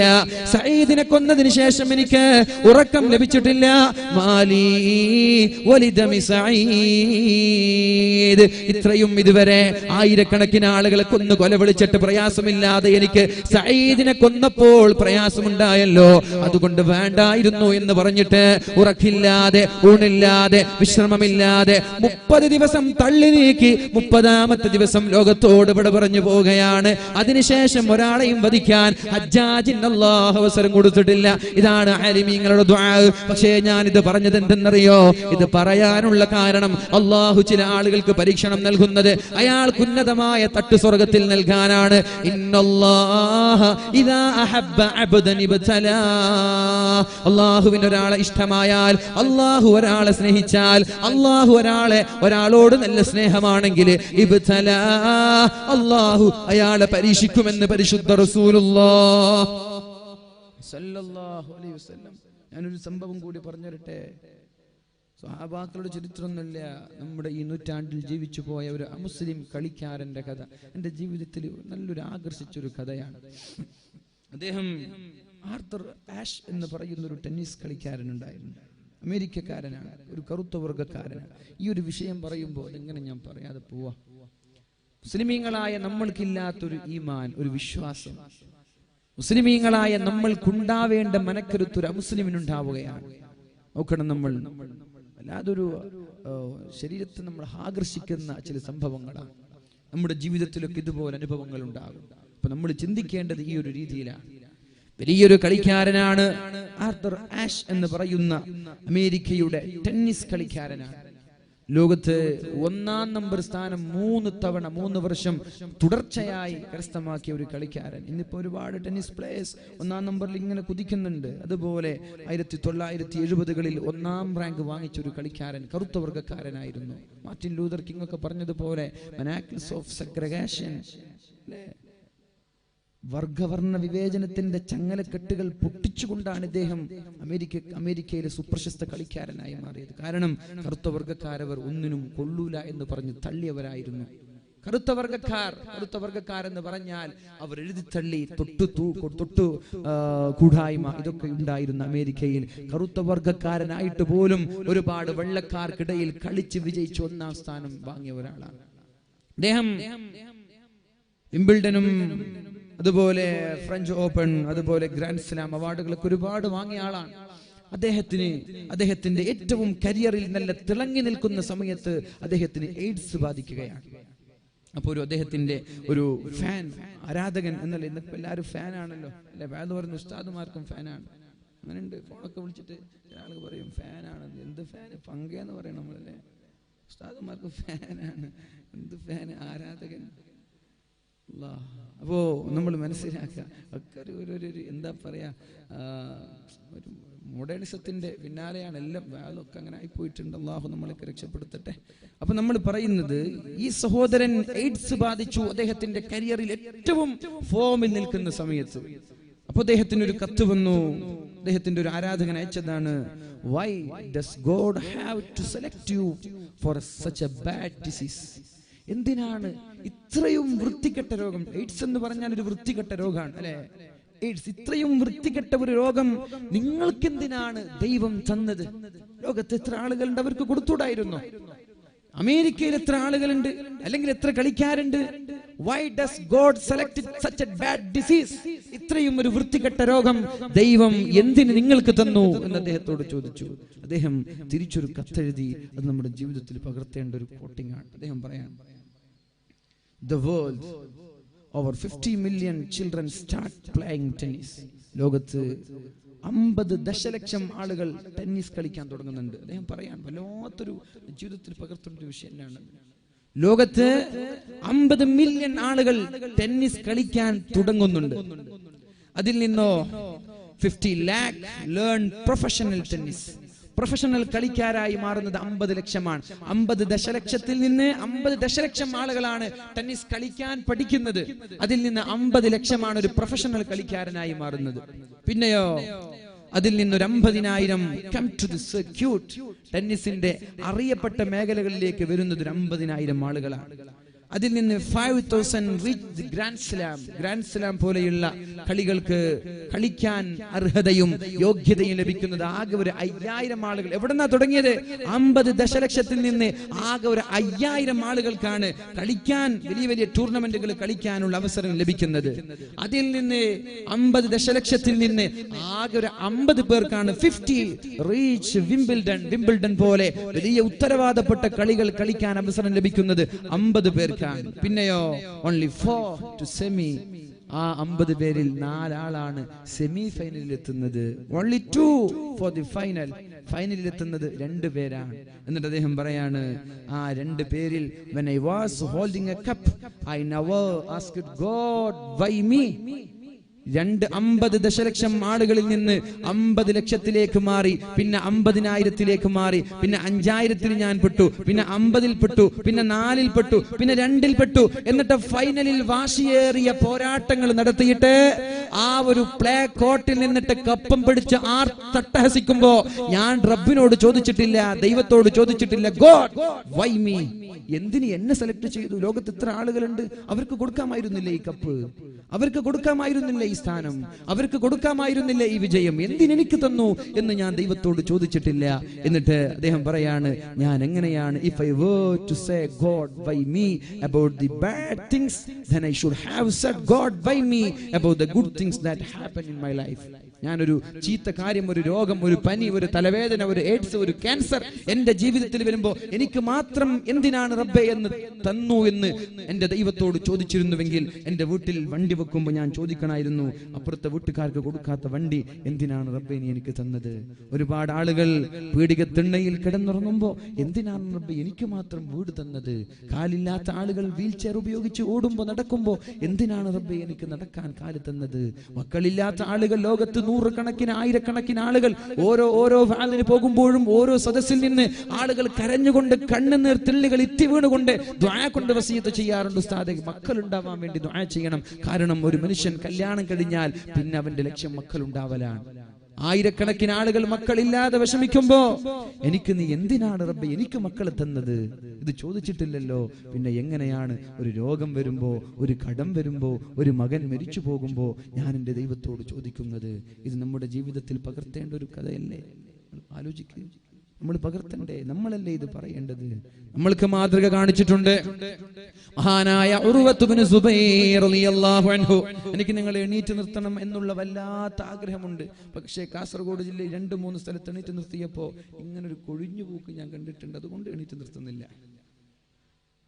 കാസർഗോഡ് ജില്ല 2-3 സ്ഥലത്ത് വാൽ പറഞ്ഞപ്പോ ഞാൻ പിന്നെ 1 മണിക്കൂറൊക്കെ ആകുമ്പോൾ ക്ഷീണാവല്ലോ, അതുകൊണ്ട് എണീറ്റ് നിർത്താൻ വിചാരിച്ചാണ്. എണീറ്റ് നിർത്തിയപ്പോൾ ഇങ്ങനെ പോകുന്നുണ്ട്. അങ്ങനെ ഒന്ന് പോകുന്ന ആൾ പോയിക്കോളൂ, കുഴപ്പമൊന്നുമില്ല. ഏതായാലും സല്ലു അലാ സയ്യിദിനാ മുഹമ്മദ് സല്ലല്ലാഹു അലാ മുഹമ്മദ് സല്ലല്ലാഹു അലൈഹി വസല്ലം സല്ലല്ലാഹു അലാ മുഹമ്മദ് സല്ലല്ലാഹു അലൈഹി വസല്ലം اللهم صل على محمد يا ربي صل عليه وسلم. ഇരിക്ക്, പോകുന്ന ആൾക്ക് പോവാ, ഇരിക്കുന്ന ആളുകൾക്ക് ഇരിക്കാം. അപ്പോ നമ്മുടെ ജീവിതത്തിൽ നമ്മൾ പകർത്തേണ്ടത്, സന്തോഷമുള്ള നിമിഷങ്ങളിൽ നമ്മൾ ആരും അല്ലാഹുവിനോട് ചോദിക്കാറില്ല, എന്റെ റബ്ബേ എനിക്ക് നീ മുതൽ തന്നത്, എന്റെ റബ്ബേ എനിക്ക് നീ നിഅമത്ത് തന്നത്, എന്തിനാണല്ലാ എനിക്ക് മാത്രം നീ മക്കളെ തന്നത്, എന്തിനാണല്ലാ എനിക്ക് മാത്രം വണ്ടിയും വാഹനങ്ങളും തന്നത്? എന്നാൽ ഒരു രോഗം വരുമ്പോൾ മാത്രം എന്തിനാണ് റബ്ബേ നീ എന്നെ മാത്രം പരീക്ഷിക്കുന്നത്? എന്റെ മക്കൾക്ക് മാത്രം രോഗമാണല്ലോ, എന്റെ മക്കൾക്ക് ജോലിയില്ലല്ലോ, എന്റെ വീട്ടിൽ വൈദ്യുതിയില്ലല്ലോ. ഇങ്ങനെ ചോദിക്കരുത്. ഇത് ചോദിക്കുന്നതൊരു മുഅ്മിനിന്റെ ലക്ഷണമല്ല. മുഅ്മിൻ അത് ചെയ്യാൻ പാടില്ല. പരീക്ഷണങ്ങൾ ഉണ്ടാകുമ്പോ ക്ഷമിക്കേണ്ടവരാണ് മുഅ്മിനീങ്ങള്. മഹാനായ ഉർവത്ത് ഇബ്നു സുബൈർ റളിയല്ലാഹു അൻഹുവിന്റെ ജീവിതത്തിലെ അനർഘമായ നിമിഷങ്ങൾ നമ്മുടെ മുന്നിലുണ്ട്. കാല് മുറിച്ചു മാറ്റാൻ പറഞ്ഞു. വിശദീകരിക്കുന്നില്ല, ഞാൻ വിശദീകരിക്കാൻ എന്റെ മുന്നിൽ സമയമില്ല. മഹാനായ ഉർവത്ത് ഇബ്നു സുബൈർ റളിയല്ലാഹു അൻഹുവിന്റെ ജീവിതത്തിലെ ഏറ്റവും വലിയ പരീക്ഷണം. ആരാണ് ഉർവത്ത് ഇബ്നു സുബൈർ എന്നറിയോ? രാത്രി മുഴുവനും നിസ്കരിക്കുന്ന ഒരു മഹാനാണ്, രാവിലെ മുഴുവനും നോമ്പ് നോക്കുന്ന മഹാനാണ്, ആഴ്ചയിൽ തന്നെ ഒരുപാട് തവണ പരിശുദ്ധമായ ഖുർആൻ പൂർത്തീകരിച്ച് 30 ജുസ് ഓതുന്ന ഒരു മഹാനാണ്. അല്ലാഹുവിന്റെ ഹബീബിന്റെ കുടുംബക്കാരനാണ് മഹാനായ ഉർവത്ത് ഇബ്നു സുബൈർ. അതിന്റെ പേരല്ല പേരിലെ ക്യാൻസർ എന്ന് പറയുന്നത്. ആ ഒരു ക്യാൻസർ രോഗം മഹാനായ ഉർവത്ത് ബിൻ സുബൈർ റളിയല്ലാഹു അൻഹുവിനെ പിടിപെടുകയാണ്. ഡോക്ടർമാർ പറഞ്ഞു കാല് മുറിക്കണമെന്ന്. അദ്ദേഹം കാല് മുറിക്കാൻ പറഞ്ഞപ്പോ അദ്ദേഹത്തോട് ഡോക്ടർമാർ മയക്കുമരുന്ന് കൊണ്ടുപോയി കൊടുക്കുകയാണ്. കേൾക്കൂ ചെറുപ്പക്കാരാ, ടൈം പാസിന് വേണ്ടി, എൻജോയ് ചെയ്യാൻ വേണ്ടി, ആസ്വദിക്കാൻ വേണ്ടി സ്റ്റഡി ടൂറിന്റെ പേരിൽ കള്ള് കുടിക്കുന്ന ചെറുപ്പക്കാരാ, സ്റ്റഡി ടൂറിന്റെ പേരിൽ മൂന്നാറിലേക്കും ഊട്ടിയിലേക്കും പോയിട്ട് അവിടെ കള്ള് കുടിക്കുന്ന, മയക്കുമരുന്ന് ഉപയോഗിക്കുന്ന, ഹറാം ചെയ്യുന്ന ചെറുപ്പക്കാരെങ്കിലും എന്റെ കാസർഗോഡ് ജില്ലയിലുണ്ടെങ്കിൽ അവരോടാണ് പറയുന്നത്, ശരീരത്തിന്റെ കാല് മുറിച്ചു മാറ്റാൻ വേണ്ടി അനസ്തേഷ്യയുടെ ഇഞ്ചക്ഷൻ ഇല്ല. ശരീരം പാരലൈസ് ചെയ്യാൻ, ശരീരം മരവിപ്പിക്കാനുള്ള ഇഞ്ചക്ഷൻ അവിടെ ഇല്ല. എങ്ങനെയാണ് മരവിപ്പിക്കുക? ഇന്ന് നടക്കുന്ന ഓപ്പറേഷൻ തിയേറ്ററുകളിൽ നടക്കുന്ന ഓപ്പറേഷനുകൾ ഏതെങ്കിലും ഒരാൾ അറിയാറുണ്ടോ? ഗർഭിണികളെ പ്രസവിക്കാൻ വേണ്ടി വാർഡിലേക്ക് കൊണ്ടുപോയി, ഓപ്പറേഷൻ തിയേറ്ററിലേക്ക് കൊണ്ടുപോയി, കുട്ടിയെ പുറത്തെടുത്തത് പോലും ഗർഭിണികൾ അറിയുന്നില്ല, കുട്ടി പ്രസവിച്ചത് പോലും പെണ്ണുങ്ങൾ അറിയുന്നില്ല. കാരണം ശരീരമാസകലം മരവിപ്പിച്ചിട്ട് ശരീരം മുറിച്ചു മാറ്റുകയാണ്. എന്റെ ചെവിക്കും ഒരു ഓപ്പറേഷൻ നടന്നിട്ടുണ്ട്. ശരീരത്തിലേക്ക് ഇഞ്ചക്ട് ചെയ്യുകയാണ്, ശരീരം അനസ്തേഷ്യ കൊണ്ട് മരവിപ്പിക്കുകയാണ് ശരീരം. എന്നിട്ട് ചെവി മുറിച്ചതോ അവിടെയുള്ള പാടയുടെ ദ്വാരം അടിച്ചതോ എനിക്കറിഞ്ഞിട്ടില്ല. ബോധം വരുമ്പോൾ ചെവി മുഴുവനും ബാൻഡേജ് ഇട്ട് വെച്ചിരിക്കുകയാണ്. നമ്മൾക്കറിഞ്ഞോ? ചെവി മുറിച്ചു, അറിഞ്ഞിട്ടേ ഇല്ല. പിന്നെ നോക്കുമ്പോഴാണ് പഠിച്ചോൻ ഇത്രയും വലിയൊരു മേജർ ഓപ്പറേഷൻ ആണോ എന്ന് ചിന്തിച്ചത്. ഡോക്ടർ പറഞ്ഞു, നിങ്ങൾ പേടിക്കണ്ട, ഇന്ന് ഓപ്പറേഷൻ നടന്ന നാളെ വേദന പോവാൻ. ആലോചിക്കണം, മംഗലാപുരത്ത് ഡോക്ടറെ കാണാൻ പോയി, ചെവിയിൽ ചെറിയൊരു ഹോൾസ് ഉണ്ടെന്ന് പറഞ്ഞിട്ട്. അപ്പോൾ ഡോക്ടർ പറഞ്ഞു, ചെറിയൊരു മൈനർ ഓപ്പറേഷൻ. മൈനർ എന്ന് പറഞ്ഞപ്പോൾ ഞാൻ വിചാരിച്ചു എന്തെങ്കിലും ആയിരിക്കും. ഇന്ന് നിങ്ങൾ ഓപ്പറേഷൻ ചെയ്താൽ നാളെ നിങ്ങൾക്ക് എണീറ്റ് വേദന പോവാൻ. അങ്ങനെ പോയി ഓപ്പറേഷൻ ചെയ്ത് കണ്ണ് തുറന്നപ്പോഴാണ് പഠിച്ചോനെ ഇത്രയും വലിയൊരു ഓപ്പറേഷൻ, ഇത്രയും വലിയൊരു ബാൻഡേജ് ഇവിടെ. ആ ബാൻഡേജ് അയച്ചപ്പോഴാണ് ഇവിടം മുതൽ ഇവിടം വരെ മുറിച്ചത് കാണുന്നത്.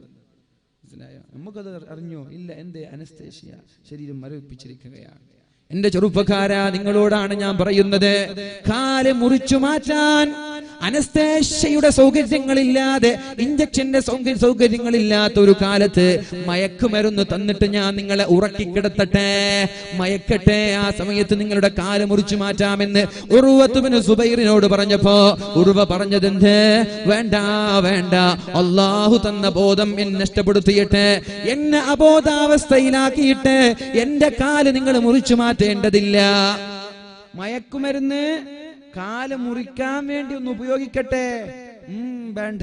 നമ്മൾ മയക്കുമരുന്ന് ടേസ്റ്റിന് വേണ്ടി, ടൈം പാസിന് വേണ്ടി, എന്റർടൈൻമെന്റിന് വേണ്ടി നമ്മൾ ഉപയോഗിക്കാൻ, കഞ്ചാവടിക്കാൻ നമ്മുടെ ചെറുപ്പക്കാർ, നല്ല ചെറുപ്പക്കാർ, നല്ല ഹാജിമാരുടെ മക്കളൊക്കെ വൈകുന്നേരങ്ങളിൽ, രാത്രികളിലും വീട്ടിൽ നിന്നിറങ്ങിയ കഞ്ചാവടിച്ചിട്ട് മയക്കുമരുന്ന് ഉപയോഗിച്ച് നടക്കാൻ. അല്ലാഹുവേ നീ കാക്കണേ പഠിച്ചോനെ. ഇതിനു വേണ്ടിയിട്ടൊക്കെ കഞ്ചാവ് സപ്ലൈ ചെയ്യുന്ന ആളുകളുണ്ട്. നമ്മൾ സോഴ്സ് കണ്ടെത്തി അത് നമ്മൾ ഇല്ലായ്മ ചെയ്യണം. കഞ്ചാവടിക്കുന്ന പിള്ളേരെ പിടിച്ചിട്ട് കാര്യമില്ല. കഞ്ചാവടിക്കുന്ന പിള്ളേര് പിടിച്ചാൽ അവരൊരു പക്ഷെ നന്നായേക്കാം, പക്ഷെ ഈ കഞ്ചാവ് അടുത്ത ആളിലേക്ക് എത്തും. പക്ഷേ എവിടെ നിന്നാണ് ഇതിന്റെ സോഴ്സ്? എവിടെയാണ്? ആരാണിത് കൊണ്ടുവരുന്നത്? ആരാണിത് സപ്ലൈ ചെയ്യുന്നത്? ഇത് നമ്മൾ കണ്ടെത്തി അവരെ നമ്മൾ പിടിക്കണം. എന്നാൽ നമ്മുടെ നാട്ടിൽ ഈ കഞ്ചാവിന്റെ അമിതമായ ഉപയോഗത്തിൽ നിന്ന് രക്ഷപ്പെടാൻ പറ്റും. കഞ്ചാവിനെ കുറിച്ചൊന്നും ഇന്ന് അത് പറയാൻ പോലും പറ്റാത്തൊരു സാഹചര്യമാണ്. എന്നാലും പറയാൻ, കഞ്ചാവിനെ കുറിച്ച് പറഞ്ഞാൽ സ്റ്റേജ് കയ്യേറുന്ന കാലാണ്. എത്രയോ അനുഭവങ്ങൾ കാസർഗോഡ് ജില്ലയിൽ ഉണ്ടായിട്ടുണ്ട്. കഞ്ചാവിനെ കുറിച്ച് പറഞ്ഞതിന്റെ പേരിൽ 2 പ്രഗത്ഭരായ പ്രവാചകന്മാരെ മൈക്ക് പിടിച്ച് തടയാനും ശ്രമിച്ചിട്ടുണ്ട്. അപ്പൊ അവരെവിടെ എത്തിയെന്നാണ് ഞാൻ ആലോചിക്കുന്നത്. എന്ത് തോന്നിവാസവും ചെയ്യാം, ആർക്കും ചോദിക്കാൻ പാടില്ല ഇതെന്ത് കഥയാണ്. ആളുകൾക്ക് എന്തും ചെയ്യാം, എന്ത് തോന്നിവാസത്തരങ്ങളും ചെയ്യാം, ചോദിക്കാനും പറയാനും പാടില്ല. അതൊരു മുഅ്മിനിന്റെ ലക്ഷണമല്ല. എന്താണ് അല്ലാഹു പറഞ്ഞത്? കുന്തും ഖൈറ ഉമ്മ, നിങ്ങളാണ് നല്ല സമുദായക്കാർ. തദഊന ഇലൽ ഖൈരി തഅമുറൂന ബിൽ മഅറൂഫി വതൻഹൗന അനിൽ മുൻകർ, നിങ്ങൾ നന്മ കൽപ്പിക്കുകയും തിന്മയിൽ നിന്ന് തടയുകയും ചെയ്യുന്ന കാലത്തോളം നിങ്ങളെ കവച്ചു വെക്കാൻ പറ്റുന്ന വേറൊരു സമുദായക്കാരില്ല. കുന്തും ഖൈറ ഉമ്മ ഉഖ്രിജത് ലിന്നാസ് തഅമുറൂന ബിൽ മഅറൂഫി വതൻഹൗന അനിൽ മുൻകർ, നന്മ കൽപ്പിക്കുകയും തിന്മ തടയുകയും ചെയ്യുന്ന ആളുകൾ നിങ്ങളിൽ ഉണ്ടാവുന്ന കാലത്തോളം കുന്തും ഖൈറ ഉമ്മ, നിങ്ങൾ നല്ലവരാണ്. അപ്പൊ നന്മ കൽപ്പിക്കുന്നവരെയും തിന്മ തടയുന്നവരെയൊക്കെ ഫലമായി അടിക്കാനും തടയാനും പോയാൽ നമ്മുടെ ഈ ഒരു സർട്ടിഫിക്കറ്റ് അള്ളാഹു എടുത്തു കളയും. അള്ളാഹു നമ്മളെ രക്ഷപ്പെടുത്തട്ടെ.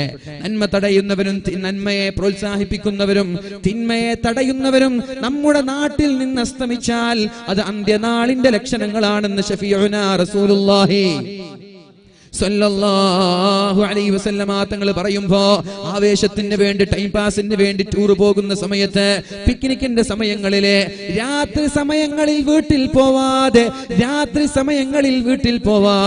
12 മണി കഴിഞ്ഞ് 1 മണി കഴിഞ്ഞ് വീട്ടിലേക്ക് പോകുന്ന ചില ചെറുപ്പക്കാരുണ്ട്. എന്താണ് ഞാൻ അവരോട് പറയേണ്ടത്? വാല് കഴിഞ്ഞിട്ട് രാത്രി വീട്ടിലേക്ക് പോകുമ്പോ 1 മണിയായാൽ കാണാം കാസർഗോട്ട് ചെറുപ്പക്കാർ റോഡ് സൈഡിൽ ഇങ്ങനെ സീസർ പിടിച്ച് സീസർ വലിക്കുന്നവർ. എത്ര വയസ്സ്? +1 പഠിക്കുന്ന കുട്ടികൾ സീസർ കയ്യിൽ പിടിച്ചിട്ട് റോഡ് സൈഡിൽ നിന്നിട്ട് ഇങ്ങനെ പുകവലിക്കാൻ. എത്ര മോനെ ഏത് ക്ലാസ്സിലാണ് പഠിക്കുന്നത്? +1. ഉപ്പ എവിടെ? ഉപ്പ ഗൾഫിലാണ്. ഉമ്മ ചോദിച്ചാലും പറഞ്ഞാലും പേടിയില്ല. ഇത് ഞാൻ കണ്ടതാണ്. എനിക്ക് പറയാതിരിക്കാൻ പറ്റോ? നമ്മൾ നന്നാവേണ്ടേ? നമ്മൾക്കൊരു മാറ്റം വേണ്ടേ? ഈ വാളുകൾ ഇങ്ങനെ നടന്നിട്ട് എന്താ കാര്യം? ഉറൂസുകൾ ഒരുപാട് നടന്നിട്ട് എന്താ കാര്യം? ഒരു മാറ്റവും സമുദായത്തിൽ ഇല്ലെങ്കിൽ പിന്നെ എന്തിനാണ് ഈ ഉറൂസുകള്? എന്തിനാണ് ഈ വാളുകള്? അതുകൊണ്ട് ഈ വാളുകൊണ്ട് മാത്രം നന്നാവുമെന്ന് പ്രതീക്ഷിക്കേണ്ട. ഉപ്പമാരെ, നിങ്ങളുടെ മക്കളെ നന്നാക്കേണ്ടത് നിങ്ങളുടെ ബാധ്യതയാണ്. നിങ്ങളുടെ ബാധ്യതയാണത്. ഉമ്മമാരെ, നിങ്ങളുടെ മക്കളെ 9 മണിയാകുമ്പോ വീട്ടിലേക്ക് കൊണ്ടുവരേണ്ടത് നിങ്ങളുടെ ബാധ്യതയാണ്. അത് വാല് പറയുന്ന ഉസ്താദുമാർക്കോ ഖത്തീബുമാർക്കോ കമ്മിറ്റിക്കാർക്കോ വന്നിട്ട് വീട്ടിലേക്ക് പോടാന്ന് പറഞ്ഞ് കന്നുകാലികളെ കയറ്റുന്നത് പോലെ കയറ്റാൻ പറ്റൂല. നിങ്ങളുടെ ബാധ്യതയാണ്. എന്റെ മകൻ വീട്ടിലേക്ക് ചെന്നിട്ട് റൂമിൽ ചെന്നിട്ട് കിടന്നുറങ്ങുമ്പോ അപ്പുറത്തെ മുറിയിൽ എന്റെ മകനുണ്ടോ അത് നോക്കാനുള്ള തന്റെ ഇടം ഉപ്പമാര് കാണിക്കണം, ഉമ്മമാര് കാണിക്കണം. 9 മണിക്ക് ശേഷം വീട്ടിലേക്ക് കയറി വരുന്ന യാതൊരു കാരണമില്ലാതെ ബസ് സ്റ്റാൻഡിൽ ഇരുന്നിട്ട് അനാവശ്യമായി സറ പറയുന്ന മക്കളെ ഡോറ് പൂട്ടി പുറന്തള്ളാനുള്ള ചെങ്കൂറ്റം നമ്മുടെ മാതാപിതാക്കൾക്ക് എന്നാണ് തിരിച്ചു കിട്ടുന്നത്? അന്നാണ് നമ്മുടെ നാട് നന്നാവുക. അല്ലെങ്കിൽ നമ്മുടെ നാട് നന്നാവൂല. അപ്പോഴാണ് രാത്രി വീട്ടിൽ പോയിട്ട് വണ്ടി കത്തിക്കുന്നത്. ആര്? രാത്രി ഉറങ്ങാത്ത പിള്ളേരെ കാറ് കത്തിക്കുക, ബൈക്ക് കത്തിക്കുക, മോഷണം നടത്തുക, മതിൽ ചാടുക, ഇതൊക്കെ നടക്കുകയാണ്. അല്ലാഹുവേ, നീ ഞങ്ങളെ കാക്കണേ പഠിച്ചോനെ. അപ്പൊ എന്റെ പ്രിയമുള്ള സഹോദരങ്ങളോട് എനിക്ക് പറയാനുള്ളത്, ഞാൻ പറഞ്ഞു നിങ്ങൾക്ക് ദേഷ്യം വരുമെന്ന് എനിക്കറിയില്ല, എന്റെ ചെറുപ്പക്കാർക്ക് ദേഷ്യം വരുമെന്ന് എനിക്കറിയില്ല, പക്ഷെ പറയേണ്ടത് നമ്മുടെ ബാധ്യതയാണ്. അല്ല, ഇത് പറയണ്ടേ? നമ്മൾക്കിത് മുണ്ടാതിരുന്ന പിന്നെ ആരാ ഇതൊക്കെ പറയാ? ഇതൊക്കെ ആരാണ് പിന്നെ പറയുക? നമ്മൾ ഇതൊന്നും പറഞ്ഞില്ല, ഇതൊന്നും കണ്ടില്ല എന്ന് നടിച്ചാൽ ആരാണ് പറയുക? 1.5 മണിക്ക് വരെ 10ഉം 15ഉം +1 പഠിക്കുന്ന ചെറുപ്പക്കാർ സീസറും കയ്യിൽ പിടിച്ചിട്ട് ഉറങ്ങാതെ റോഡ് സൈഡിൽ ഇരുന്നിട്ട് മൊബൈൽ ഫോണിൽ കളിച്ചുകൊണ്ടിരിക്കുമ്പോ അള്ളാഹുവിന്റെ ചോദ്യം നിങ്ങളോടാണ്. ഉപ്പാ, അധ്വാനിക്കാനും സമ്പാദ്യത്തിനും വേണ്ടി പ്രവാസികളായി ഗൾഫ് രാജ്യങ്ങളിലേക്ക് ചെല്ലുമ്പോ വീട്ടിലുള്ള മക്കളെ തെമ്മാടികളാക്കുകയാണോ? മക്കൾ തെമ്മാടിയായാൽ പിന്നെ എന്തിനാണ് ഈ സമ്പാദ്യങ്ങള്? ആർക്ക് വേണ്ടിയാണ് ഈ സമ്പാദിക്കുന്നത്? നിങ്ങളുടെ മക്കളെ ശ്രദ്ധയില്ലാതെ തെമ്മാടികളായി വളരുക. നിങ്ങൾ അവിടെ നിന്ന് ഒരുപാട് സമ്പാദിക്കുക. എന്ത് നേട്ടമാണ് ആ സമ്പാദ്യം കൊണ്ടുള്ളത്? അതുകൊണ്ട് എന്റെ ഉപ്പമാരെ, ഒരുപാട് സമ്പാദിച്ചത് കൊണ്ട് കാര്യമില്ല, ഒരുപാട് ഉണ്ടാക്കിയിട്ട് കാര്യമില്ല. ആരും ഖബറിലേക്ക് ഒരു തുട്ടുപോലും കൊണ്ടുപോകുന്നില്ല, ഒരു നാണയ തുട്ടുപോലും കൊണ്ടുപോകുന്നില്ല. അതുകൊണ്ട് മക്കളെ നന്നാക്കാൻ നമ്മൾ പ്രതിജ്ഞയെടുക്കണം. മക്കളെ നന്നാക്കാൻ നമ്മൾ ഒന്ന് ആർജവത്തോടെ ഊർജ്ജസ്വലരായി നമ്മൾ എല്ലാവരും തയ്യാറാവണം. അല്ലാഹു തൗഫീഖ് ചെയ്യട്ടെ. ഞാൻ പറഞ്ഞു വന്നത്, ഇങ്ങനെയുള്ള ആളുകളാണ് കഞ്ചാവിന്റെയും മയക്കുമരുന്നിന്റെയും അഡിക്റ്റായി മാറുന്നത്. ഇങ്ങനെയുള്ള ആളുകൾ. എന്നാൽ ശരീരത്തിലേക്ക് ക്യാൻസർ വന്ന് കാല് മുറിക്കാൻ പോകുമ്പോ മയക്കുമരുന്ന് ഉപയോഗിച്ചിട്ട് എന്റെ കാല് നിങ്ങൾ മുറിക്കല്ലേ എന്ന് പറഞ്ഞ ഉർവത്ത് ഇബ്നു സുബൈർ റളിയല്ലാഹു അൻഹുമായിട്ട് എന്ത് ബന്ധമാണ് ചെറുപ്പക്കാരാ നമ്മൾക്കുള്ളത്? ഹൈദരി ഫഖർ ഹേ ന ദൗലത്തെ ഉസ്മാനി ഹേ തുംകോ അസ്ലാഫ് സക്യാ നിസ്ബത്ത് റൂഹാനി ഹേ. മഹാനായ ഹൈദർ തങ്ങൾക്കുണ്ടായ, അലി തങ്ങൾക്കുണ്ടായ ദാരിദ്ര്യം നമ്മുടെ ജീവിതത്തിൽ ഉണ്ടായിട്ടുണ്ടോ? അലി ഇബ്നു അബീ ത്വാലിബ് റളിയല്ലാഹു അൻഹുവിന്റെ വീട്ടില് ഒരു പുതപ്പായിരുന്നുണ്ടായിരുന്നത്. ആ പുതപ്പിലാണ് ഫാത്തിമയും അലിയും ഉറങ്ങിയിരുന്നത്. അതേ പുതപ്പിലാണ് പിറ്റേ ദിവസം ആടിന് മേയാൻ പുല്ലിട്ടിട്ട് കൊടുത്തിരുന്നത്. എന്താണിത്? ആരാണിത്? നബി തങ്ങളുടെ മരുമകനാണ്. നബി തങ്ങളുടെ പൊന്നുമോളും നബി തങ്ങളുടെ മരുമകനും രണ്ടുപേരും ഉറങ്ങിയിരുന്ന പുതപ്പിന്റെ കഥ എന്തെന്നറിയുമോ? ആ പുതപ്പിൽ കിടന്നിട്ട് രാവിലെ ആയാൽ തന്റെ നാൽക്കാലികൾക്ക് പുല്ലിട്ട് കൊടുത്തിരുന്നത് ആ പുതപ്പിലാണ്. നാൽക്കാലികൾക്ക് ഭക്ഷണം നൽകിയിരുന്നത് ആ പുതപ്പിലാണ്. ആ പുതപ്പ് കഴുകിയിട്ടാണ് രാത്രിയിൽ ഉറങ്ങിയിരുന്നത്. ഹൈദരി ഫഖർ ഹേ. ആ ഹൈദർ റളിയല്ലാഹു അൻഹുവിനുണ്ടായ അലി തങ്ങൾക്കുണ്ടായിരുന്ന ദാരിദ്ര്യം നമ്മുടെ ജീവിതത്തിൽ നമ്മൾ അനുഭവിച്ചിട്ടുണ്ടോ? മഹാനായ ഉസ്മാൻ തങ്ങൾക്കുണ്ടായിരുന്ന ആ ഒരു സാമ്പത്തികാവസ്ഥ നമ്മൾക്കുണ്ടായിരുന്നോ? ഇനി ഉണ്ടായവരെ ഉസ്മാൻ തങ്ങളെ പോലെ സ്വതക ചെയ്യുന്നുണ്ടോ? അലി തങ്ങളെ പോലെ ദരിദ്രരായ ആളുകൾ അള്ളാഹുവിന് വേണ്ടി ക്ഷമിക്കുന്നുണ്ടോ? പിന്നെ എന്ത് മുസ്ലിമാണ് നമ്മള്? നീ മുസ്ലിമാണെന്ന് പറയുന്നുണ്ടല്ലോ, നിന്റെ ആത്മാവും അവരുടെ ആത്മാവും തമ്മിൽ എന്ത് ബന്ധമാണുള്ളത്? എന്ത് ബന്ധമാണ്? മുസ്ലിം എന്ന നാമമാത്രം മുസ്ലിമായി മാറിയാൽ മതിയോ? നീ ഒരു മുസ്ലിമാണെന്ന് നീ പറഞ്ഞാൽ മതിയോ? അവരുമായി നിനക്ക് എന്ത് ബന്ധമാണുള്ളത്? ഓ സമാനേ മേ മുഅസ്സസ്തേ മുസൽമാൻ ഹോക്കർ, മുസ്ലിം എന്ന് പറയുമ്പോൾ അഭിമാനത്തോടെ നടന്നിരുന്ന ആളുകൾ ഉണ്ടായിരുന്നു. ഔർ തും ഖാർ ഹുയേ താരികേ ഖുർആൻ ഹോക്കർ, ലോകങ്ങളെല്ലാം, ലോകത്തുള്ള സാമ്രാജ്യങ്ങളെല്ലാം മുസ്ലിമീങ്ങളെ ഫോക്കസ് ചെയ്യാനും ടാർഗറ്റ് ചെയ്യാനും തുടങ്ങിയത് ഖുർആനിൽ നിന്ന് മാറി നിന്നപ്പോഴാണ്. എങ്ങനെയാണ് റഷ്യയും അമേരിക്കയും ഒരുമിച്ച് കൂടുക? ക്യാപിറ്റലിസവും സോഷ്യലിസവും എങ്ങനെയാണ് ഒരുമിച്ച് കൂടുക? പക്ഷേ പുടിനും ട്രംപും ഒരുമിച്ച് കൂടുന്നത് മുസ്ലിമീങ്ങളെ തകർക്കാനാണ്. വെള്ളവും തീയും എങ്ങനെയാണ് ഒരുമിച്ച് കൂടുക? പകലും രാത്രിയും എങ്ങനെയാണ് ഒരുമിച്ച് കൂടുക? ആലോചിക്കണം നമ്മള്. റഷ്യയും അമേരിക്കയും ചങ്ങാതിമാരാവുകയാണ്. ആരാണ് റഷ്യ എന്ന് പറഞ്ഞാൽ, ആരാണ് അമേരിക്ക എന്ന് പറഞ്ഞാൽ? ഒരു രാജ്യം ക്യാപിറ്റലിസത്തിന്റെ മുതലാളിത്ത രാജ്യമാകുമ്പോ മറ്റൊരു രാജ്യം സോഷ്യലിസത്തിന്റെ തൊഴിലാളി വർഗത്തിന്റെ രാജ്യമാണ്. എങ്ങനെയാണ് ക്യാപിറ്റലിസവും സോഷ്യലിസവും ഒന്നിക്കുന്നത്?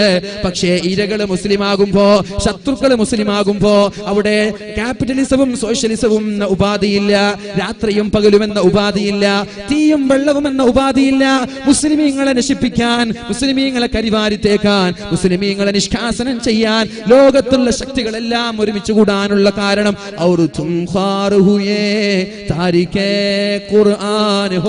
നിങ്ങൾ ഖുർആനിൽ നിന്ന് മാറി നിന്നില്ലേ? ഖുർആൻ ഓതാൻ സമയം കണ്ടെത്താറുണ്ടോ?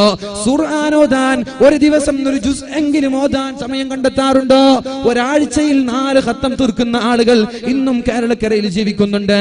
ഒരാഴ്ചയിൽ 2 ഖത്തം തീർക്കുന്നവര്, ഒരാഴ്ചയിൽ 4 ഖത്തം തീർക്കുന്നവര് ഇന്ന് കേരളക്കരയിൽ ജീവിച്ചിരിപ്പുണ്ടാകുമ്പോ ഞാൻ ചോദിക്കട്ടെ എന്റെ ചെറുപ്പക്കാരാ, ഒരു ദിവസം ഒരു ജുസ് ഓതാനുള്ള സന്മനസ് നീ കാണിക്കാറുണ്ടോ?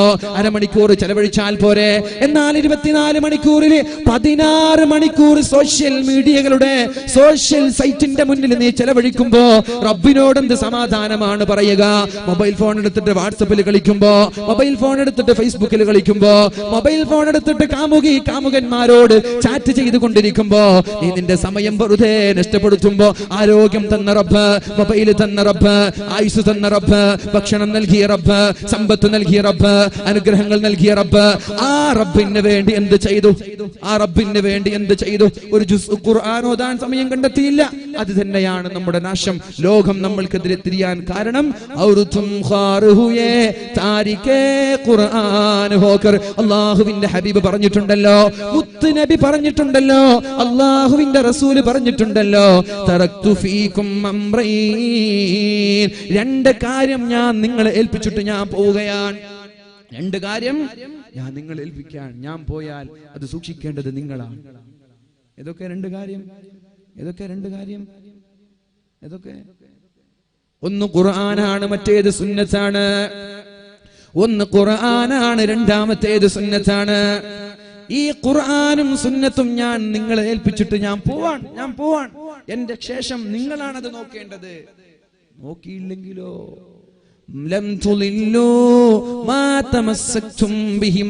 അടിവരയിട്ട് പഠിക്കേണ്ട ഹദീസാണിത്. അടിവരയിട്ട് പഠിക്കേണ്ട ഹദീസാണ് ചെറുപ്പക്കാരായത്. എന്റെ പരാജയത്തിന്റെ കൈപ്പുനീര് കുടിക്കേണ്ടി വന്നത്? എന്റെ പരാജയത്തിന്റെ അഗാധ ഗർത്തങ്ങളിലേക്ക് മുസ്ലിം സമൂഹം ഒന്നടങ്കം വീണുപോയത് എന്റെ GCC രാജ്യങ്ങള് അമേരിക്കക്കാരന്റെ റബ്ബർ സ്റ്റാമ്പായി പ്രവർത്തിക്കാൻ തുടങ്ങിയത് റാബിതത്തുൽ ഇസ്ലാമിയ എന്ന് പറയുന്ന മുസ്ലിം സംഘടന മുസ്ലിമീങ്ങൾക്ക് വേണ്ടി ഇന്നലെ വരെ മുസ്ലിമീങ്ങൾക്ക് വേണ്ടി, യതീംഖാനകൾക്ക് വേണ്ടി, മതസ്ഥാപനങ്ങൾക്ക് വേണ്ടി ലക്ഷക്കണക്കിന് സംഭാവനകൾ നൽകിയപ്പോ ഇന്ന് റാബിതത്തുൽ ഇസ്ലാമിയയിൽ നിന്ന് ഒരു 5 കാശ് പോലും മുസ്ലിം സമുദായത്തിന്റെ സ്ഥാപനങ്ങളിലേക്ക് എത്തിച്ചു കൊടുക്കാൻ പറ്റുന്നില്ല. കാരണം അമേരിക്കക്കാരന്റെ ഒപ്പ് വേണം, ട്രംപിന്റെ ഒപ്പ് വേണം. അമേരിക്കക്കാരന്റെ ഒപ്പില്ലാതെ മുസ്ലിമീങ്ങളുടെ സമ്പത്ത് മുസ്ലിമീങ്ങൾക്ക് പറഞ്ഞേക്കാനും സംഭാവന ചെയ്യാനും പറ്റാത്ത കാലമായി പോയത് നമ്മളാണ് ഉത്തരവാദി, അവരല്ല. നമ്മളാണ് ഉത്തരവാദി. ലൻ തുദില്ലൂ മാ തമസ്സക്തും ബിഹിമാ, ഞാൻ തന്ന 2 കാര്യം നിങ്ങൾ മുറുകെ പിടിക്കണം. മുസാഫ് എടുത്തിട്ട് മുറുകെ പിടിക്കാനല്ല, ഖുർആൻ കൊണ്ട് ജീവിക്കണം, ഖുർആൻ ഓതണം, ഖുർആൻ പറഞ്ഞതുപോലെ ജീവിക്കണം. ഖുർആനിൽ പറഞ്ഞിട്ടില്ല റോഡ് സൈഡിൽ ഇങ്ങനെ ആടിപ്പാടി ദോശ മറിച്ചിടുന്നത് പോലെ ബൈക്ക് എടുത്തിട്ട് ഇങ്ങനെ ഓർണടിച്ചിട്ട് കല്യാണത്തിന് പോകാൻ ഖുർആൻ പറഞ്ഞിട്ടില്ല. എന്ത് സംസ്കാരാണത്? എന്ത് സംസ്കാരം? ചീഞ്ഞു നാറുന്ന സംസ്കാരം. പാശ്ചാത്യൻ പോലും ചെയ്യാൻ മടിക്കുന്ന സംസ്കാരം നമ്മൾ ചെയ്യാൻ. അല്ലാഹുവേ, പടച്ച റബ്ബേ, നീ ഞങ്ങളൊക്കെ കാക്കണേ അല്ലാ. എൻ്റെ ചെറുപ്പക്കാർക്കൊക്കെ നീ ബോധം നൽകണേ റബ്ബേ. ഇതൊക്കെ കാണുമ്പോൾ കണ്ണിൽ നിന്ന് വെള്ളം വരാറുണ്ട് പല സമയങ്ങളിൽ. എന്ത് രസമാണ് ഇതിൽ കിട്ടുന്നത് എന്ന് ആലോചിക്കുന്നത്. എന്ത് രസം, എന്ത് ടേസ്റ്റാണ് ഇതിൽ നിന്ന് ലഭിക്കുന്നത്. ഈ റോഡിൽ ചട്ടിയിട്ട് ട്രൗസർ ഇട്ട് തുള്ളിയാലും ചാടിയാലും എന്ത് രസമാണ് ഇത് കിട്ടാനുള്ളത്. എന്തേ ചിന്തിക്കാത്തത്? എന്തേ ബോധം വരാത്തത്? അലം യഅ്നി, സമയമായിട്ടില്ലേ ചെറുപ്പക്കാരാ? സമയമായിട്ടില്ലേ? അലം യഅ്നി ലില്ലദീന ആമനൂ അൻ തഖ്ശഅ ഖുലൂബുഹും ലിദിക്രില്ലാഹി വമാ നസല മിനൽ ഹഖ്. പരിശുദ്ധമായ ഖുർആനിന്റെ വചനങ്ങൾ കാതോർത്തുകൊണ്ട് നന്നാവാനുള്ള സമയമായിട്ടില്ലേ? അലം യഅ്നി, സമയമായിട്ടില്ലേ ചെറുപ്പക്കാരാ? സമയമായിട്ടില്ലേ ചെറുപ്പക്കാരാ? തഖ്ശഅ ഖുലൂബുഹും ലിദിക്രില്ലാഹ്, അല്ലാഹുവിനെ പേടിച്ച് നന്നാവാനുള്ള സമയമായിട്ടില്ലേ? ആരെയാണ് കാത്തിരിക്കുന്നത്? എപ്പ നന്നാവാമെന്ന് പറഞ്ഞിട്ടാണ് ഈ കാത്തിരിക്കുന്നത്? ഈ ആഭാസങ്ങളും കോപ്രാട്ടിത്തരങ്ങളും കോമാളിത്തരങ്ങളും എന്ന് നിർത്താമെന്നാണ് നിങ്ങൾ വിചാരിച്ചത്? അലം യഅ്നി, ചെറുപ്പക്കാരാ, സമയമായിട്ടില്ലേ? സമയമായിട്ടില്ലേ? പറയൂ, ഞാൻ നന്നാവുകയാണ്. ബലാ യാ റബ്ബി വഖദ് ആൻ, അല്ലാഹുവേ ഞാൻ നന്നാവുകയാണ്, അല്ലാഹുവേ ഞാൻ നന്നാവുകയാണ്. ഇനി ഞാനില്ല തോന്നിവാസങ്ങൾക്ക്, കല്യാണത്തിന്റെ ആഭാസങ്ങളിലേക്ക് ഞങ്ങളില്ല. വഴിയോരങ്ങളിലെ ആളുകളെ ദ്രോഹിച്ചുകൊണ്ട് വഴിപ്പോക്കരായ ആളുകൾക്ക് അവരുടെ ശാപം വാങ്ങി കുരുത്തക്കേട് കാട്ടാൻ ഞങ്ങളില്ല. വഖദ് ആൻ, വഖദ് ആൻ യാ റബ്ബി വഖദ് ആൻ, ഞാൻ നന്നാവാൻ, ഞാൻ നന്നാവാൻ. ആ ഒരു തീരുമാനം, ആ ഒരു പ്രതിജ്ഞ നമ്മൾ എടുക്കണം. അല്ലാഹു തൗഫീഖ് ചെയ്യട്ടെ. അല്ലാഹു റബ്ബ് സുബ്ഹാനഹു വ തആല തൗഫീഖ് നൽകുമാറാവട്ടെ. പറഞ്ഞു വരുന്നത്, കഞ്ചാവിന്റെ അഡിക്റ്റ് ആയി പോവരുത്, കള്ള് കുടിപ്പിക്കട്ടെ. മത്തായി പോയാൽ കാല് മുറിക്കാൻ എളുപ്പമല്ലേ? വേണ്ട, ഹറാമ് കൊണ്ട് എന്റെ ശരീരത്തെ ചികിത്സിക്കരുത്. അവസാനം പറഞ്ഞത്, ബലാമായി നിങ്ങളുടെ ശരീരത്തെ 4-5 ആളുകൾ പിടിച്ചിട്ട് കൈയും കാലും കെട്ടിയിട്ട് നിങ്ങളുടെ കാല് മുറിക്കട്ടെ. വേണ്ട, ഇതിനേക്കാളും എളുപ്പവഴി ഞാൻ നിങ്ങൾക്ക് പറഞ്ഞു തരാം. സമയം 12:03 ഞാൻ പറഞ്ഞ സമയം കഴിഞ്ഞു. ഇനി ഒരു 10 മിനിറ്റ് കൂടി ഞാൻ നിങ്ങളോട് സമ്മതം ചോദിക്കുകയാണ്. കുഴപ്പമൊന്നുമില്ലല്ലോ? കുഴപ്പമൊന്നുമില്ലല്ലോ? ഒരു 10 മിനിറ്റ് ഇൻഷാ അല്ലാഹ്. അതുകൊണ്ട് മഹാനായ ഉർവത്ത് ഇബ്നു സുബൈർ റളിയല്ലാഹു അൻഹു, അല്ലാഹുവിന്റെ ഹബീബിന്റെ പ്രിയപ്പെട്ട സഹാബി ചോദിക്കുകയാണ്, പറയുകയാണ്, ബലമായിട്ട് എന്റെ കാല് മുറിക്കണ്ട, അതിനൊരു പരിഹാരം ഞാൻ തരാം. എന്താണ് ആ പരിഹാരം? വുളൂ ചെയ്തു നിസ്കാരത്തിലേക്ക് കടന്നു വന്നു. ബിസ്മില്ലാഹിർ റഹ്മാനിർ റഹീം, അൽഹംദുലില്ലാഹി റബ്ബിൽ ആലമീൻ, അർറഹ്മാനിർ റഹീം, മാലികി യൗമിദ്ദീൻ, ഇയ്യാക നഅ്ബുദു വ ഇയ്യാക നസ്തഈൻ. ഫാത്തിഹ ഓതി, സൂറത്ത് ഓതി, റുകൂ ചെയ്തു, സുജൂദിൽ പോയി. അദ്ദേഹം പറഞ്ഞിരുന്നു, ഞാൻ സുജൂദിൽ പോയാൽ എനിക്ക് പിന്നെ പരിസര ബോധം ഉണ്ടാവൂല, എൻ്റെ കാമുകനുമായി റബ്ബുമായി സംസാരത്തിലായിരിക്കും. കാമുകനാരാ? നമ്മുടെ കാമുകനാരാ? നമ്മുടെ കാമുകയാരാ? റബ്ബാണ്. കാമുകിയോട് ഹെഡ്ഫോൺ വെച്ച് സംസാരിച്ചുകൊണ്ട് റെയിൽവേ ട്രാക്കിലൂടെ ഇങ്ങനെ നടന്നു പോകുമ്പോഴാണ് വല്ലാത്ത ഗർജനത്തോടെ ട്രെയിൻ വന്നപ്പോൾ കേട്ടിട്ടില്ല, ട്രെയിനിന്റെ ചൂളം വിളി കേട്ടിട്ടില്ല.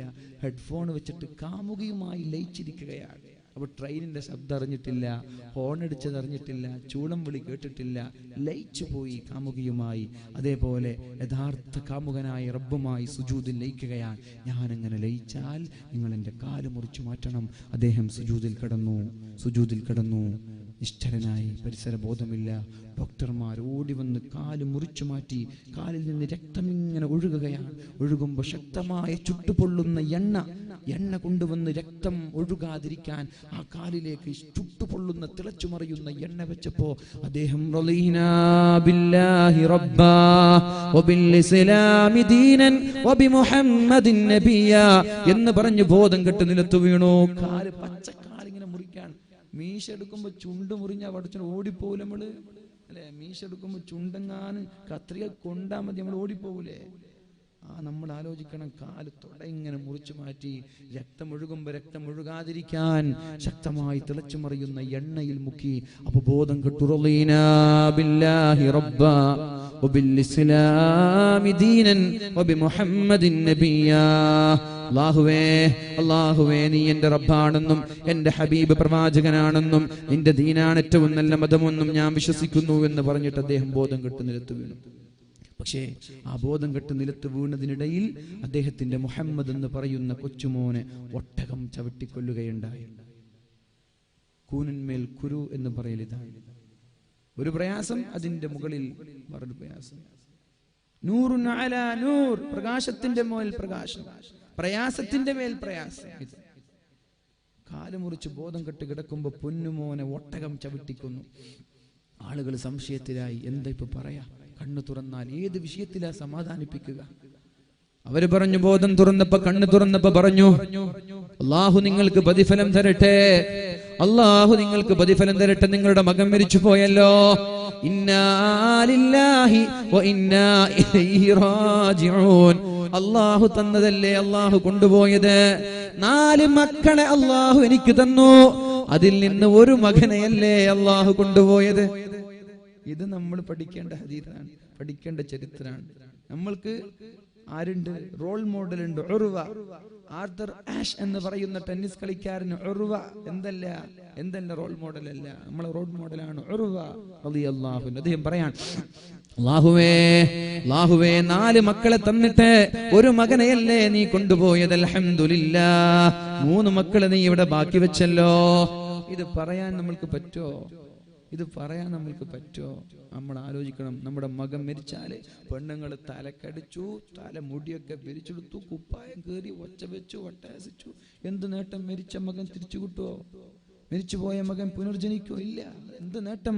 അതുകൊണ്ട് പെണ്ണുങ്ങളോട് പറയാണ്, ഇന്നാ ലില്ലാഹി വ ഇന്നാ ഇലൈഹി റാജിഊൻ. അല്ലാഹുമ്മ അജ്ർനി ഫീ മുസീബതി വ അഖ്ലിഫ് ലീ ഖൈറൻ മിൻഹാ. ഈ ഒരു ദിക്ർ നിങ്ങൾ കാണാതെ പഠിക്കണം. ഈ ഒരു ദിക്ർ നിങ്ങൾ കാണാതെ പഠിച്ചാൽ നിങ്ങളുടെ ജീവിതത്തിൽ ഏറ്റവും വലിയ നേട്ടമായിരിക്കും. നിങ്ങളുടെ ജീവിതത്തിൽ എന്തു പ്രയാസം വന്നാലും ഉടനെ പറയണം, ഇന്നാ ലില്ലാഹി വ ഇന്നാ ഇലൈഹി റാജിഊൻ. അതെല്ലാവർക്കും അറിയാം അല്ലേ? അതെല്ലാവർക്കും അറിയാം. അതിനുശേഷം ഒരു ദിക്റുണ്ട്, അല്ലാഹുമ്മ അജ്ർനി ഫീ മുസീബതി. ഈ എനിക്ക് വന്ന മുസീബത്തിൽ ഞാൻ ക്ഷമിക്കുകയാണല്ലാ. എന്താ മുസീബത്ത്? എന്റെ മകൻ മരിച്ചു, ഞാൻ ക്ഷമിക്കുകയാണല്ലാ. അല്ലാഹുമ്മ അജ്ർനി ഫീ മുസീബതി.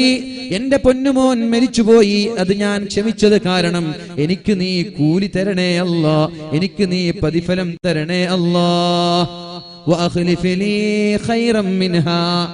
ഈ മകന് പകരം നല്ല ഒരു പകരക്കാരനെ എനിക്ക് തരണേ അല്ലാ.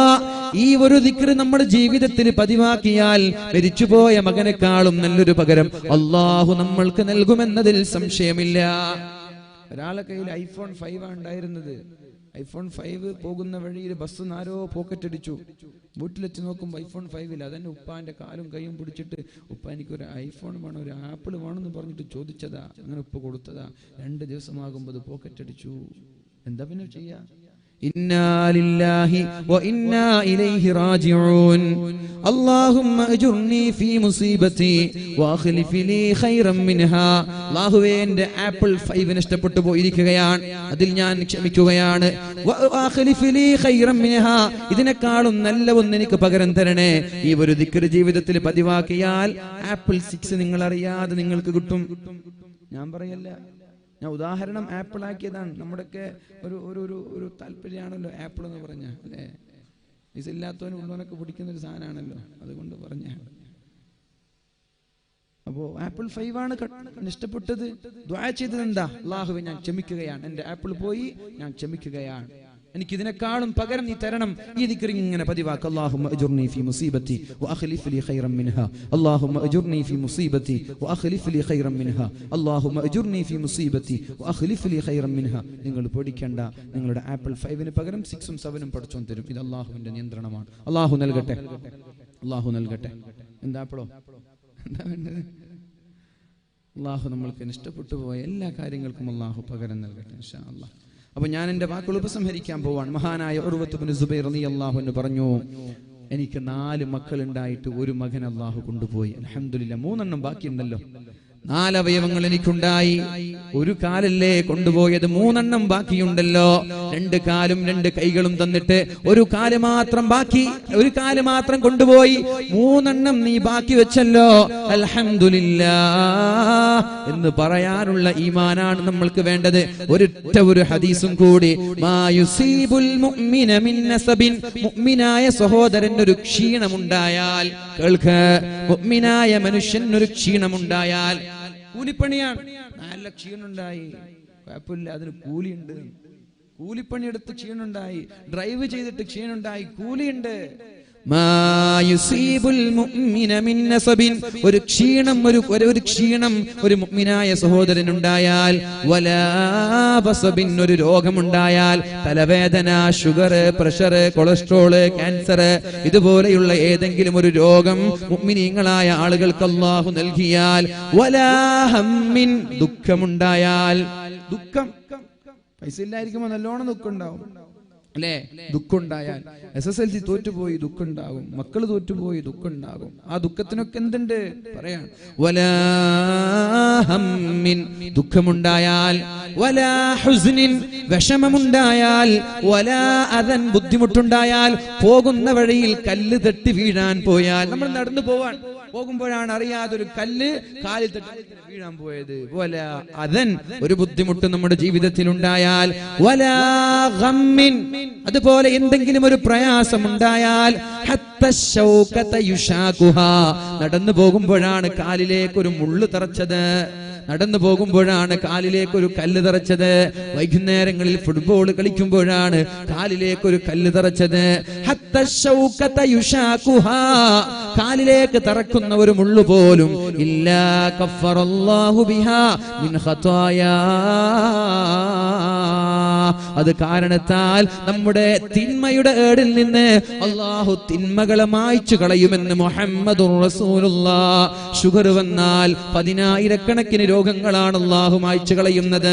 പ്രഷർ വന്നാൽ, കൊളസ്ട്രോൾ വന്നാൽ, മക്കള് മരിച്ചു പോയാൽ, SSLC ഒന്ന് തോറ്റുപോയാൽ, കാലിലേക്ക് ഒരു മുള്ളു തറച്ചാൽ, ജോലി ചെയ്ത് ക്ഷീണിച്ചാൽ, എന്തെങ്കിലും ഒരു ദുഃഖമുണ്ടായാൽ, എന്തെങ്കിലും ഒരു വിഷമമുണ്ടായാൽ, ആ സമയത്ത് ക്ഷമിക്കാൻ തയ്യാറായാൽ, ആ സമയത്ത് ക്ഷമിക്കാൻ തയ്യാറായാൽ, ഹത്ത ശൗകത യുശാകുഹാ ഇല്ലാ കഫറല്ലാഹു ബിഹാ മിൻ ഖതായാ, അത് കാരണം അവന്റെ ജീവിതത്തിലെ സകലമാന പാപങ്ങളും അല്ലാഹു പുറത്തു കൊടുക്കുമെന്ന് പരിശുദ്ധ റസൂലുള്ളാഹ്. രോഗത്തിന്റെ പിന്നിലെ രഹസ്യം അല്ലാഹു നിങ്ങൾക്ക് സ്വർഗം നൽകലാണ്. പരീക്ഷണങ്ങൾക്ക് പിന്നിലെ രഹസ്യം അല്ലാഹു നിങ്ങൾക്ക് സ്വർഗം നൽകലാണ്. അതുകൊണ്ട് രോഗം വരുമ്പോൾ അല്ലാഹുവിനെ കുറ്റം പറയണ്ട. ഇഷ്ടമില്ലാത്തത് കൊണ്ടല്ല രോഗം തന്നത്, ഇഷ്ടമില്ലാത്തത് കൊണ്ടല്ല പരീക്ഷണം തന്നത്. ഇന്നല്ലാഹ, അല്ലാഹു ഒരാൾക്ക് സ്വർഗത്തിന്റെ 100ാമത്തെ തട്ട് നൽകാൻ തീരുമാനിച്ചോ, അമല് കൊണ്ട് അയാൾ ആ 100ാമത്തെ തട്ടിലേക്ക് എത്തിയില്ലെങ്കിൽ രോഗം നൽകിക്കൊണ്ട് അല്ലാഹു ആ 100ാമത്തെ തട്ടിലേക്ക് എത്തിക്കും. മക്കളെ എന്തെങ്കിലും മക്കളിൽ ഒരു പ്രയാസം നൽകിക്കൊണ്ട് 100ാമത്തെ ദർജയിൽ എത്തിക്കും. അതുപോലെ സാമ്പത്തികമായ പ്രതിസന്ധി നൽകിക്കൊണ്ട് അല്ലാഹു അയാളെ 100ാമത്തെ തട്ടിലേക്ക് എത്തിക്കും. നിസ്കാരമില്ല, നോമ്പില്ല, വലിയ അമലൊന്നുമില്ല, പക്ഷേ വലിയ കടക്കാരനായി, കാശ് ഇല്ലാത്ത ദരിദ്രനായി ജീവിച്ചു. അതിലൊക്കെ അല്ലാഹു തന്നതല്ലേ, കുഴപ്പമില്ല, ഞാൻ ക്ഷമിച്ചോളാം. മക്കൾക്ക് 4 മക്കളാണ്, 4 മക്കൾക്കും ക്യാൻസറാണ്. അങ്ങനെ ആളില്ലേ? 2 കൈയില്ലാത്ത ഉപ്പമാരില്ല, മക്കൾക്ക് 2 കൈയില്ല. അങ്ങനെ എത്ര ഉപ്പമാരുണ്ട്?